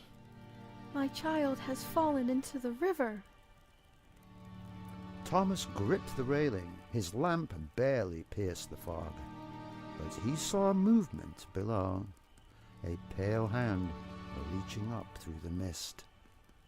He knew the warnings. Still, something in her voice, the desperation, the pain, compelled him. He climbed down the embankment, boots sinking into the mud. "Where are you?" he called. "Here," she whispered. So cold. He saw her then, a woman in a tattered white gown, eyes hollow with sorrow. She lifted her hand again. Save me. Thomas stepped closer and felt the ground give way beneath him. Cold water closed over his head. Panic seized his chest. The current pulled, dragging him down, down, until a burst of strength made him kick upward. He broke the surface, gasping and clutching a stone ledge. When he looked back, the woman was gone. He hauled himself onto the bank, trembling and soaked, and noticed something strange. His lantern still burned, resting dry and untouched where he'd left it. The next night, he returned with a spade and a prayer on his lips. Near the bridge's base, he dug into the earth and found a wooden box, small, rotted, and bound with iron. Inside was the skeleton of a child. He buried the remains properly, whispering words of rest. When he lifted his eyes, the fog had cleared.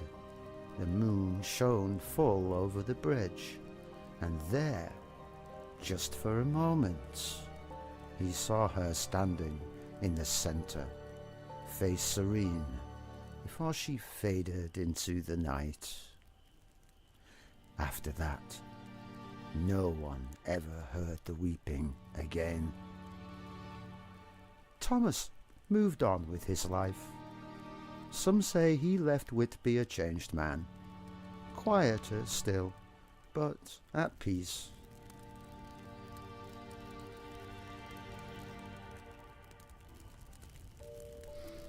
They called her La Dame de Frêne, the Lady of the Ashwood. Every village in that valley had its own version of her story. Some said she was a fairy, others said she was a ghost, but all agreed she appeared only to men who wandered too deep into the woods after dark. Julien Moreau had heard the tales since childhood. Don't follow the song, his grandmother used to warn. She sings to those whose hearts are restless. He didn't believe it, of course. Julien was a poet, a dreamer, more afraid of boredom than of ghosts.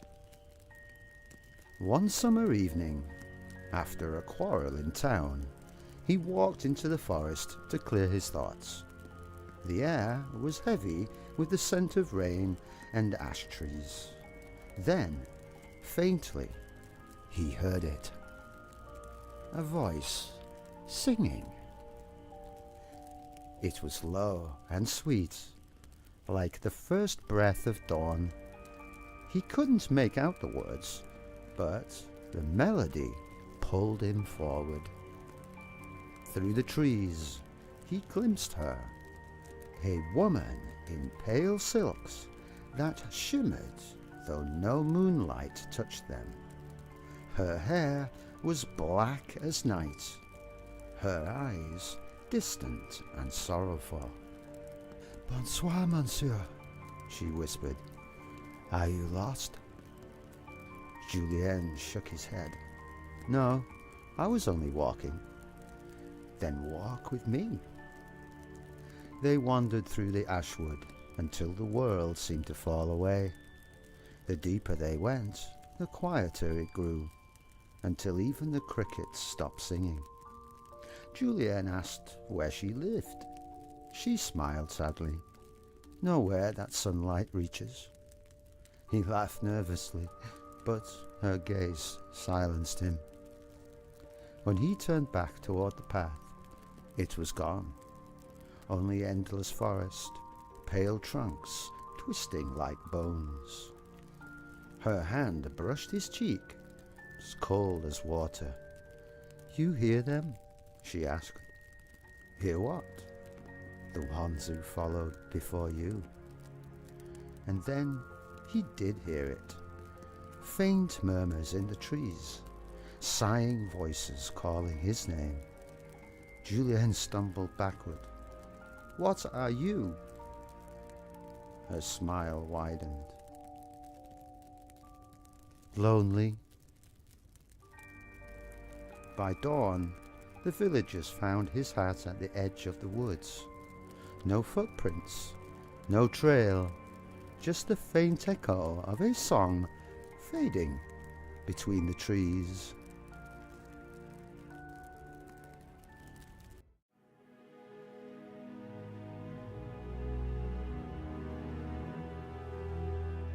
There is a popular legend behind the large white cross that has stood on the edge of the top of Maiden's Cliff in the Camden Hills for more than a century. It was believed for many decades the cliff received its name after a heartbroken woman threw herself from the cliff, distraught over the loss of her lover. But this romantic tragedy is not at all what really happened. Long before Lincolnville Beach was known by its name, it was known as French's Beach, named after its founders, the French family. On May 6th, 1864, the youngest daughter of Zadok French, 12-year-old Eleonora, and a few of her siblings joined a group heading to the top of the cliff for a picnic. In a detailed account given by Eleonora's sister years later, she said she believed that while her back was turned, a gust of wind blew Eleonora's bonnet off her head. Eleonora reached for it, not realizing how close she was to the edge.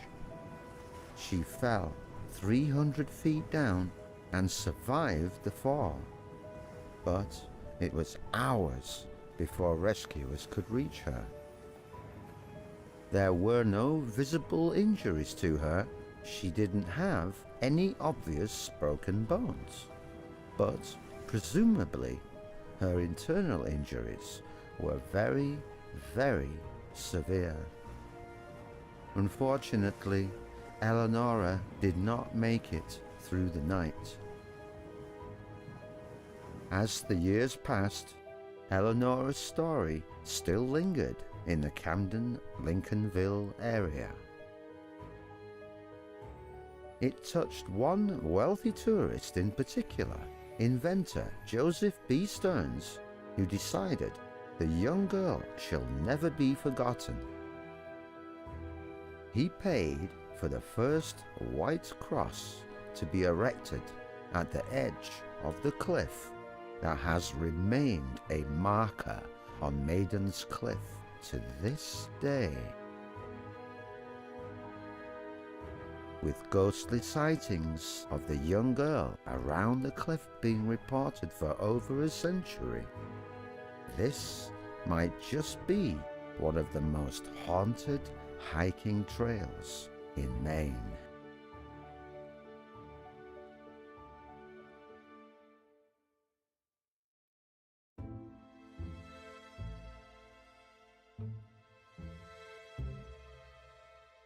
This disturbing tale allegedly took place 25 years ago at an old abandoned well in the town of Sabatus, Maine. The exact location of this well is still speculated. However, we can bring you to the general location of where this mysterious incident took place. One day, a trio of preteen boys came upon an abandoned well behind an ancient barn at the far end of a long forgotten cemetery. The area was known to be haunted and therefore prompted the dare. The boys dared each other to go down into the uncovered well. Only one of the boys accepted the challenge, eager to impress his friends.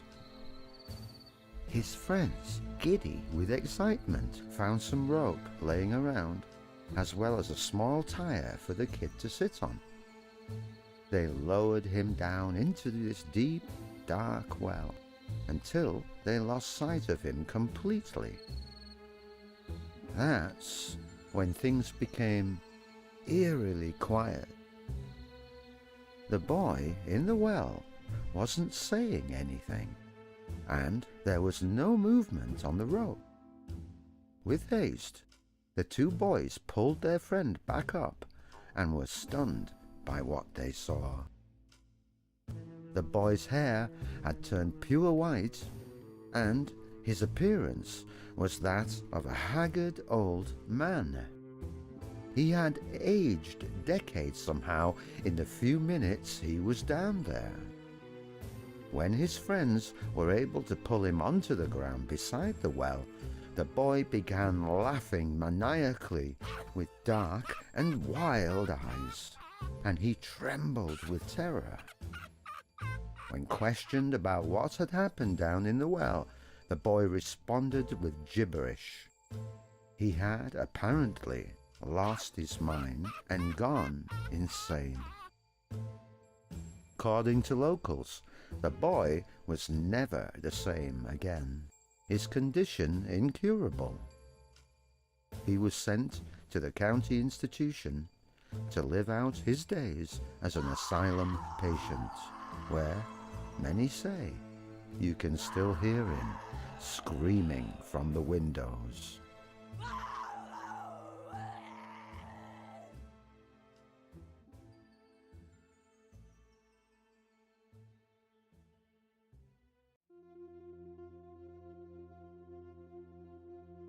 Further north, in Aroostook County, the town of Haynesville was settled in 1828.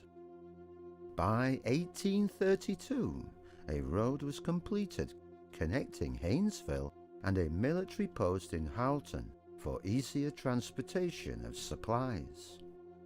Before the major highway was built, this road was heavily used by trucks carrying Maine's potato harvest out of the state. The road is known today as one of the most haunted roads in Maine, as a great number of truckers have died along that stretch of road. This is no surprise, given the treacherous nature of the road. Buried deep in the woods, with low lighting and hairpin turns. One night, a newlywed couple were traveling along a stretch of this dangerous road on a dark winter night. The story goes that the groom was drunk and lost control of the car, hitting a telephone pole which killed him instantly. The young bride survived, however, and after crawling from the wreckage, she made her way back to the snowy road. There, she waited for hours for someone to drive by and help her. The bad weather conditions that night meant nobody was traveling, so the woman never received help.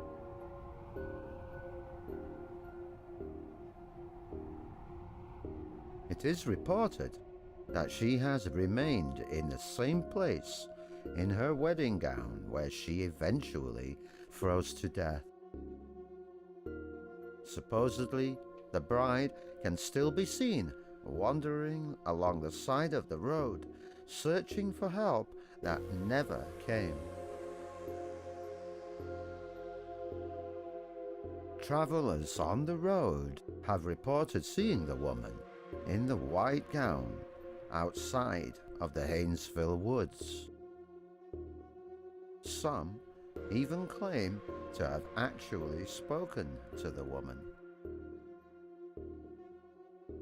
In these situations, she tells the driver about the accident, but as the vehicle approaches closer, the woman suddenly disappears. Some drivers report to have felt a bitter chill in the air as she entered their vehicle. She directed them to the end of the road, whereupon she disappears completely, leaving behind only a bitter chill.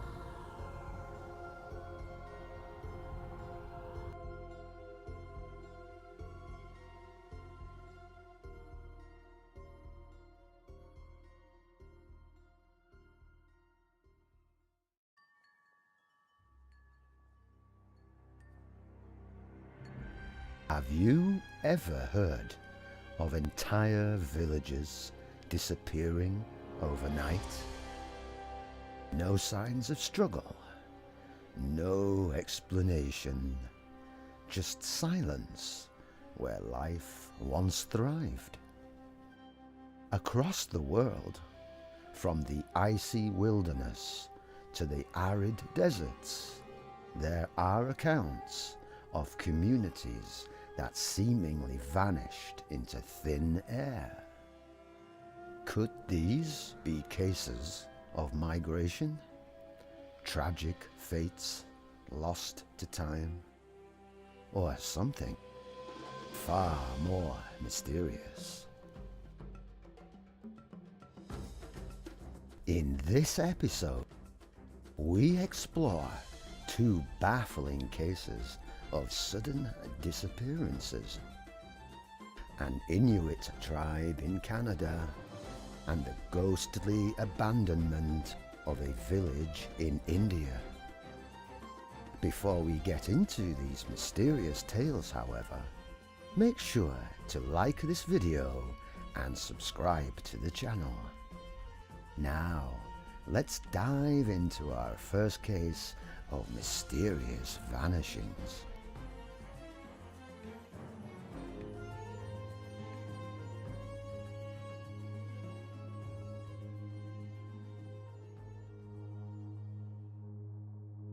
Our first story takes us deep into the northern wilderness of Canada.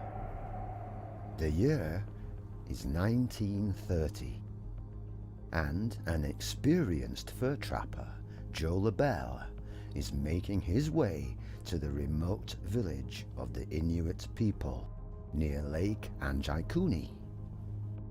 He expects to be greeted by a bustling village with the familiar warmth of fires and the murmur of voices. Instead, Joe LaBelle steps into a ghost town. The village is intact. The fires are still smoldering.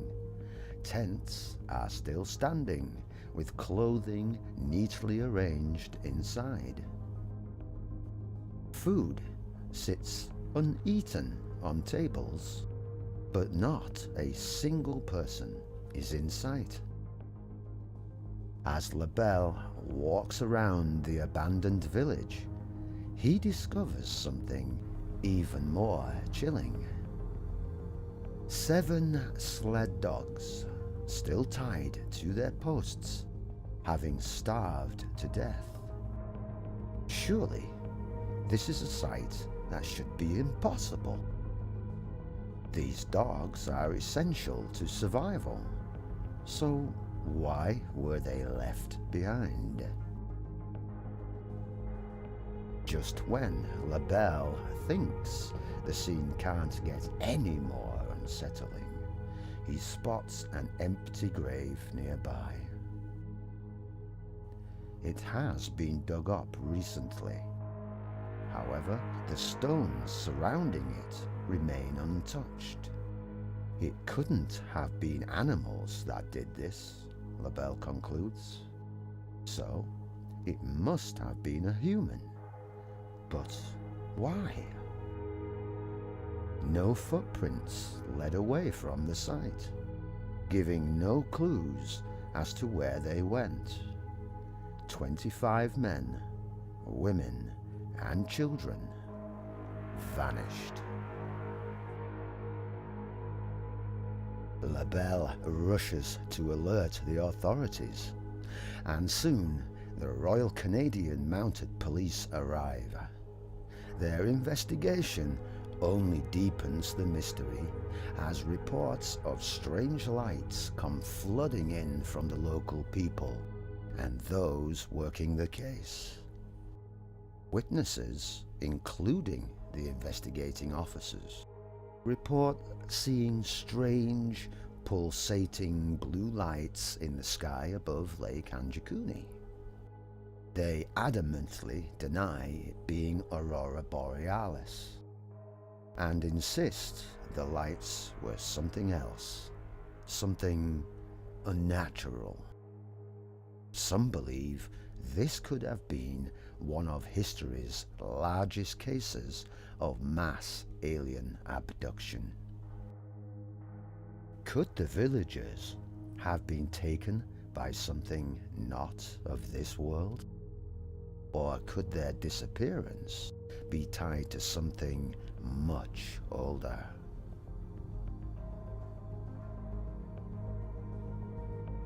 The Inuit have long told stories of the Kalupulit, eerie creatures that lurk beneath the Arctic ice.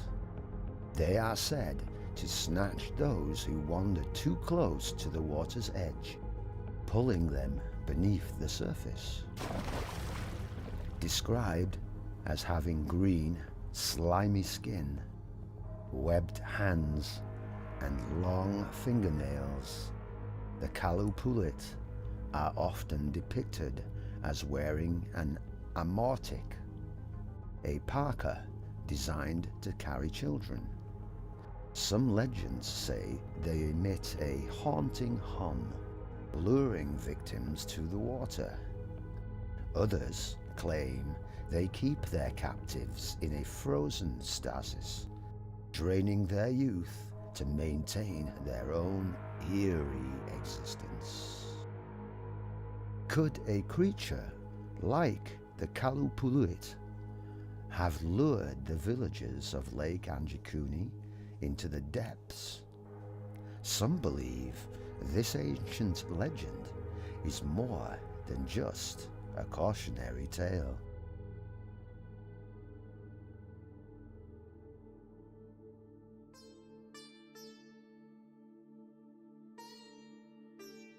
From the frozen north, we travel to the burning sands of Rajasthan in India, to a place abandoned overnight under equally mysterious circumstances. Established in 1291, the abandoned village of Kuldara now lies in ruins. This was once a prosperous community of the Palaval Brahmins, a place of life, of culture. That is, until one fateful night in 1825, when the entire population of Kuldara and 83 nearby villages vanished without a trace. Legends tell us that a cruel and powerful Prime Minister, Salim Singh, desired the daughter of the village chief. He demanded her hand in marriage, threatening destruction if denied. Faced with an impossible choice, the villagers did something unthinkable. To protect the chief's daughter, the villagers all left one night under the cover of darkness. But before they disappeared, they placed a curse upon Kuldara, one that has ensured no one could ever settle there again. And true to the legend, the village remains abandoned to this day. Those who have attempted to stay overnight report strange whispers in the wind, shadowy figures in the ruins, and an overwhelming sense of being watched. What if Kuldara's abandonment wasn't just a result of human defiance? Some say it was due to a severe drought. But then, why did they leave behind their belongings and livestock? What if something more ominous and ancient was at play?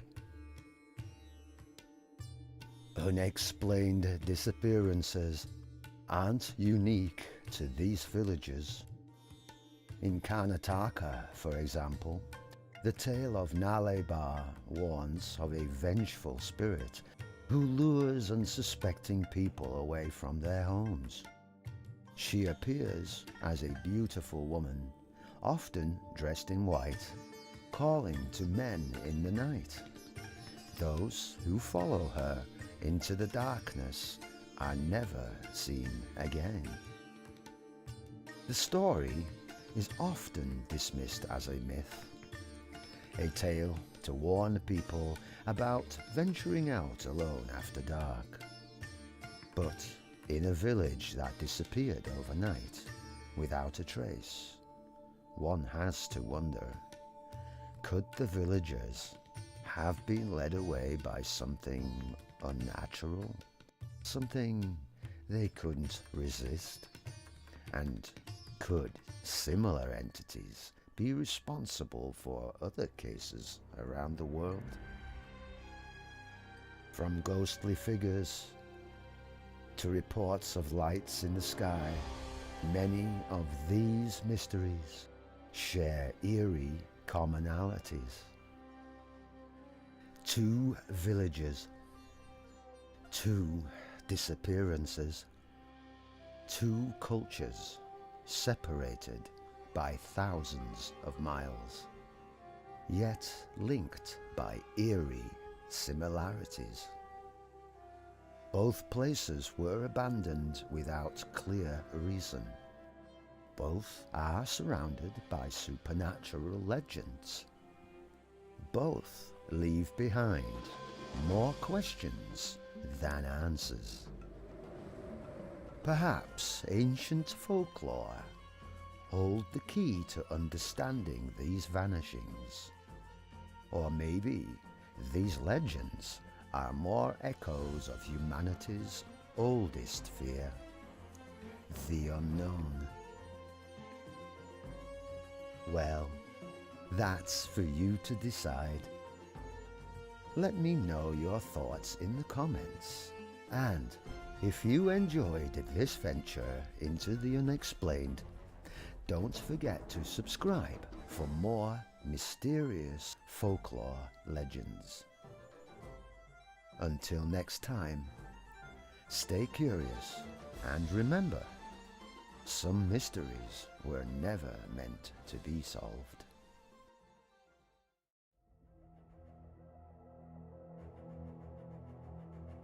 Well, hello there, and welcome to your spot by the fire, as we enjoy stories from around the world. Here, we will rediscover obscure or long-forgotten stories of lore and legend. Mysterious, intriguing, and often illuminating. These are worldwide folklore tales.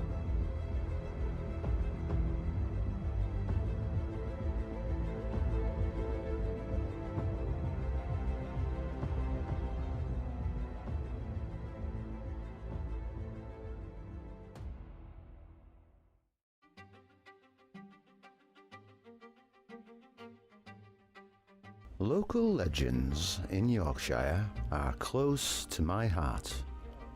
Having been born and raised in West Yorkshire and living in various places within the shires, I grew up surrounded by mystical and legendary locations, each possessing their own tales and legends, such as Rudston Monolith and Danes Dyke on the East Ridings, not to mention numerous ancient Roman and Viking burial sites. These places are known to emanate energies which at one time were believed to be perceivable by mystics, shamans and pagans. Danes Dyke is still rumoured to be used by covens and modern-day druids alike. It stands to reason that many Yorkshire folklore tales have a connection with mysterious energies and mischievous entities. Tonight, I will share with you 3 tales of local folklore from the Ridings, as they are commonly known, of West Yorkshire.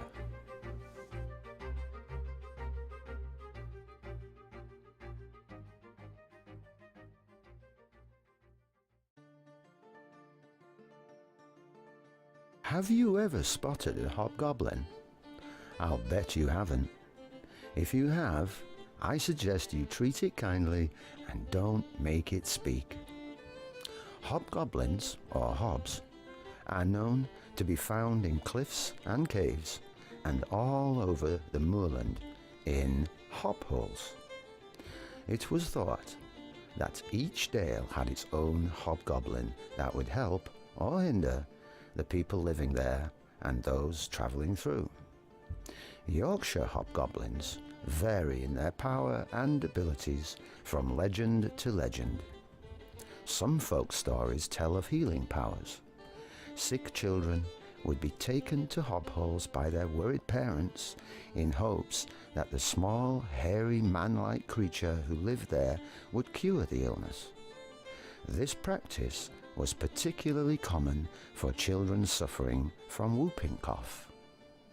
Households were thought to have their own hobgoblin who, if treated well, could finish chores while the family slept. Their tough tasks, some beyond the strength of humans, were undertaken secretly at night. Quick, agile, strong and skillful, the hob was able to work in the dead of night completely unseen. With such skills, a hob could be a great asset to any home or farm. However, hobs didn't do this work simply out of the goodness of their own hearts. The only reward a hob would expect was a jug of fresh cream placed in a barn overnight, and would drink his payment in secret too. Often associated with mischief, these little creatures could get very pesky if angered or mistreated. Once angered, hobs could be impossible to get rid of, especially when they wanted to punish those who had wronged them. If a family tried to get away from their vengeful hob, the creature would follow the family wherever they moved. The hob would make milk go sour, remove items from the home, and cause animals to become lame. If really provoked, a hob could even become violent. One of the most popular tales of hobgoblins involves the well-meaning family at Hart Hall Farm in Glaisdale. The hob of Hart Hall was not cantankerous or mischievous like many others. Rather, he was kind and helpful. The family farm had had help from their hob for generations, and it was a mutually beneficial relationship. One night, the master of the house caught sight of the hob at work. He was shocked to see that the creature was completely naked, though covered in hair. Instead of cream, the master decided that night to pay his longtime hob with a smock. Another story from the farm concerned a loaded hay wagon. Its wheel had become wedged between stones on its way to the hay shed. The load was so heavy that the men could not free it without unloading the wagon, a lengthy and tiring procedure. As they discussed the problem, darkness descended, so the men abandoned the load until morning. They retired to bed, praying it didn't rain. They were determined to get an early start moving the cart. Once everybody was asleep, the hob began freeing the wagon in the dead of night. He unloaded the cart first, then freed the wheel. He even stacked the hay and prepared the cart for its morning's work, all the while remaining completely unseen. On one moonlit night, one of the living lads returned home late after a night out when he heard the rhythmic sound of a flail coming from the barn. The curious lad peeped through the door and, to his astonishment, a naked little man covered with brown hair was inside, threshing the corn. The little man was rapidly reducing a pile of sheaves to corn and straw. Without hesitation, the lad alerted his colleagues. The lads came out to look, and they all agreed that since the hopper was naked, they should give him a sark, or working shirt, to wrap him in. It never occurred to them that the hob may consider this gesture as an insult. He may be upset about being spied upon. Fortunately, the Hart Hall hob was sweet-tempered. After realizing he was being watched, the friendly hob explained to the lads that he always worked naked and must not accept a gift. Having been seen and spoken out loud, the hob promptly left Hart Hall and was never seen again.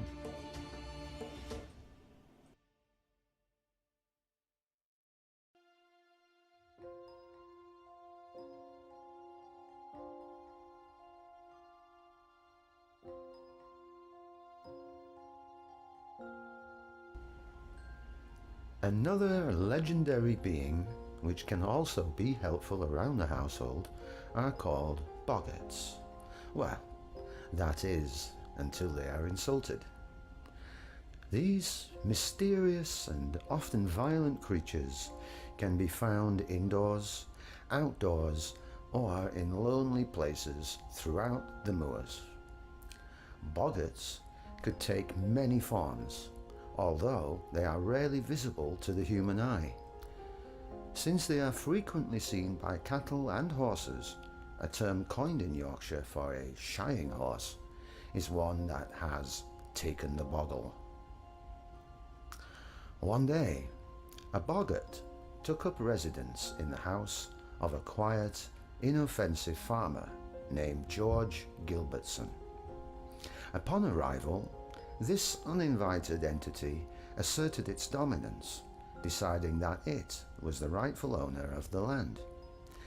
As you can imagine, this caused a great deal of annoyance for Farmer Gilbertson. Formed by a wooden partition in the kitchen stairs, there was a kind of small closet. A large knot had been driven out of the deal boards, leaving a hole. One afternoon, the farmer's youngest boy was amusing himself with a shoehorn.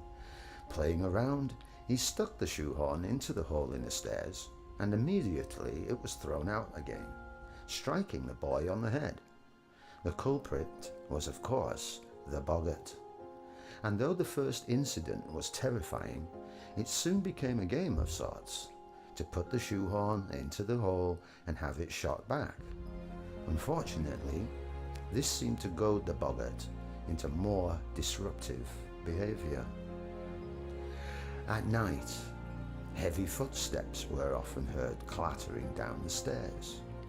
Sounds like earthenware and pewter dishes smashing against the kitchen floor were heard, though in the morning the dishes were found intact on their shelves. Not one person saw the boggart, of course, and it seemed to take a particular dislike to the children. It tormented them in various ways. Sometimes their bread and butter would be snatched away, or their porringers of bread and milk capsized by an invisible force.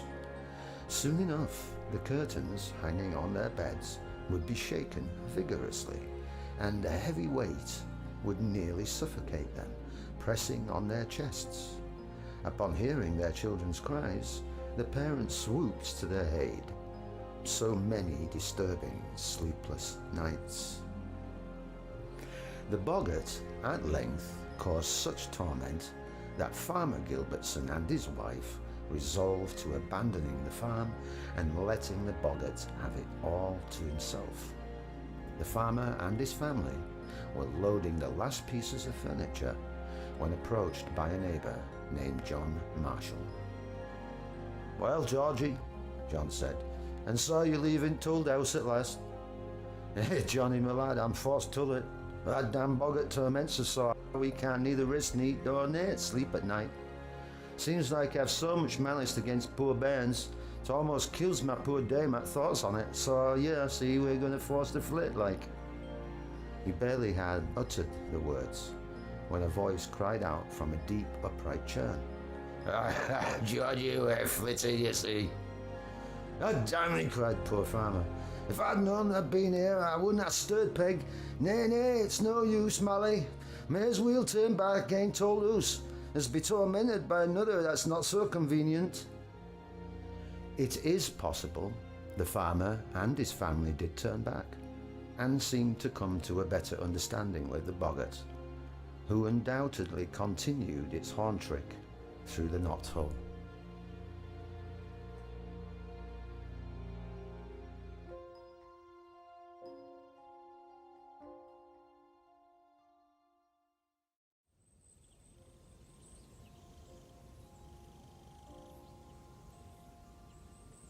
Our third tale of the evening takes place in Greenfield, where on either sides of the valley live two giants named Alderman and Alfin. Nearby, in a hollow of the moors near Home Moss, there lived a beautiful shepherdess. Her name was Rimmon, and she was fair, tall, and most lovable. With no extravagant tastes and little care for clothes, Rimmon often went about naked, with nothing but a bit of heather in her hair.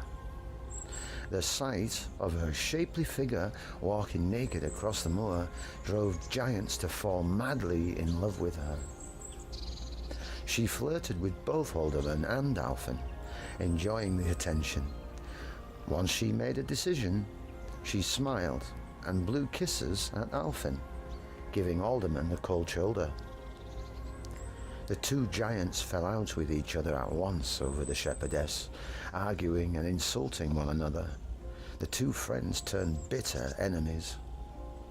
One morning, through the mist, Alderman caught sight of Alfin, embracing the Lady Rimmon and kissing her. Immediately, Alderman flew into a jealous rage. He damned them both in the ripest language, but the lovers simply laughed at him in response and continued to embrace each other. In retaliation for stealing Lady Rimmon, a furious Alderman stormed off to his hillside. He wouldn't be defeated. He rolled up his sleeves before hurling a massive hunk of rock at Alfin. The shepherdess then encouraged her lover to fling several tons of stone back from a safe distance. The rival giants flung huge rocks and boulders back and forth until one rock knocked the life out of poor Alfin. Satisfied with his victory, Alderman came straight to woo Rimmon, despite just killing her lover. He called her pleasant names, praising her beauty, her eyes, her everything. He promised her all manners of gifts and asked her to sit upon his knee. Rimmon was understandably furious and not at all open to Alderman's advances. She spat in his face, called him too ill to burn, and all the foul names under the sun.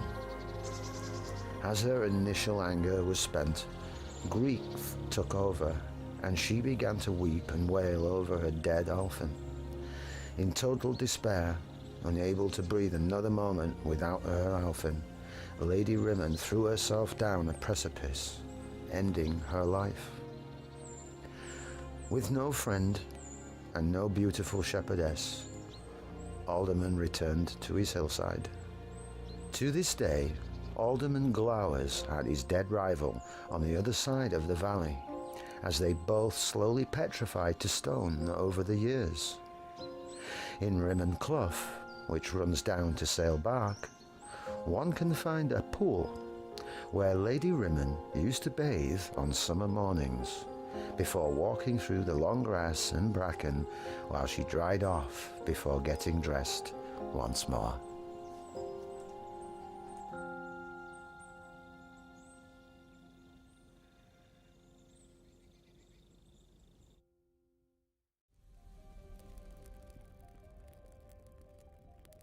They say the Highlands remember.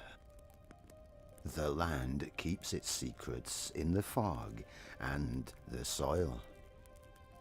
In the quiet places where men go missing and their names fade to whispers on the wind. One such name is Decker.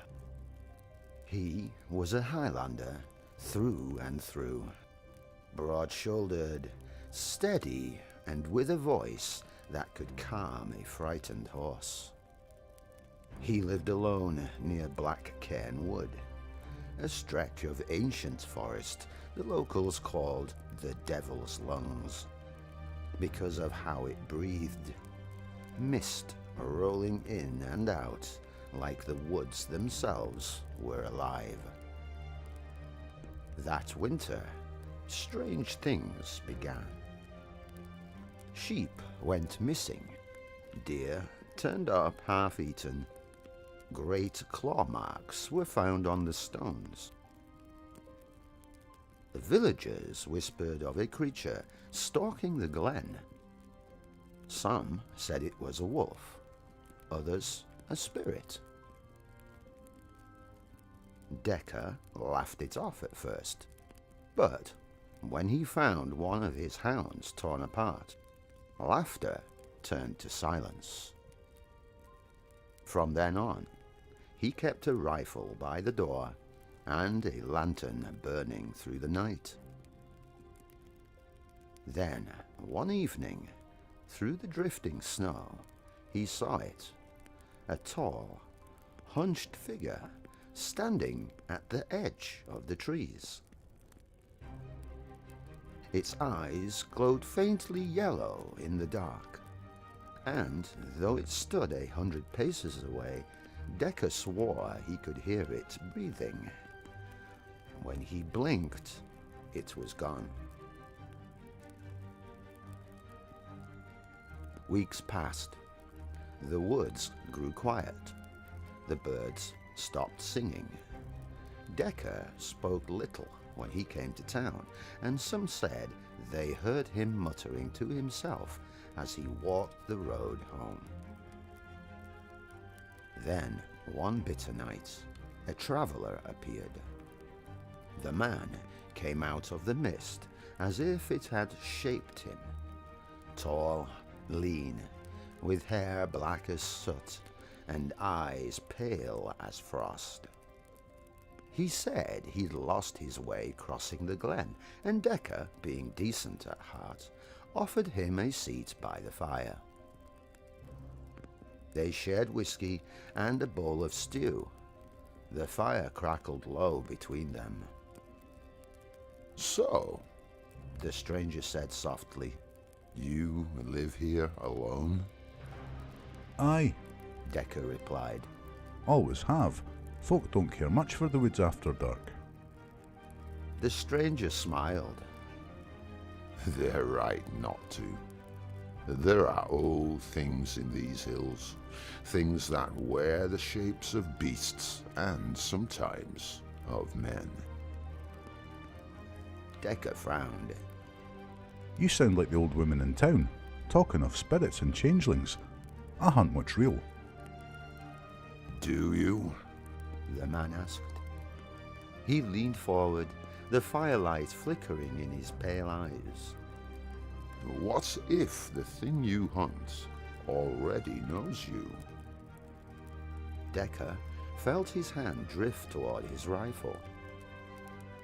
And what if I've a bullet for it? The stranger's grin widened. Then it'll take more than lead to kill what's older than sin itself. The room went still. Outside, the wind moaned through the pines, and then the man said something that froze Decker's blood. A man can lose himself out here, Decker. Or something else can find him. Decker's voice caught in his throat. He hadn't told the stranger his name. And when he looked up, the man was gone. No sound, no door creak, nothing but the dying fire.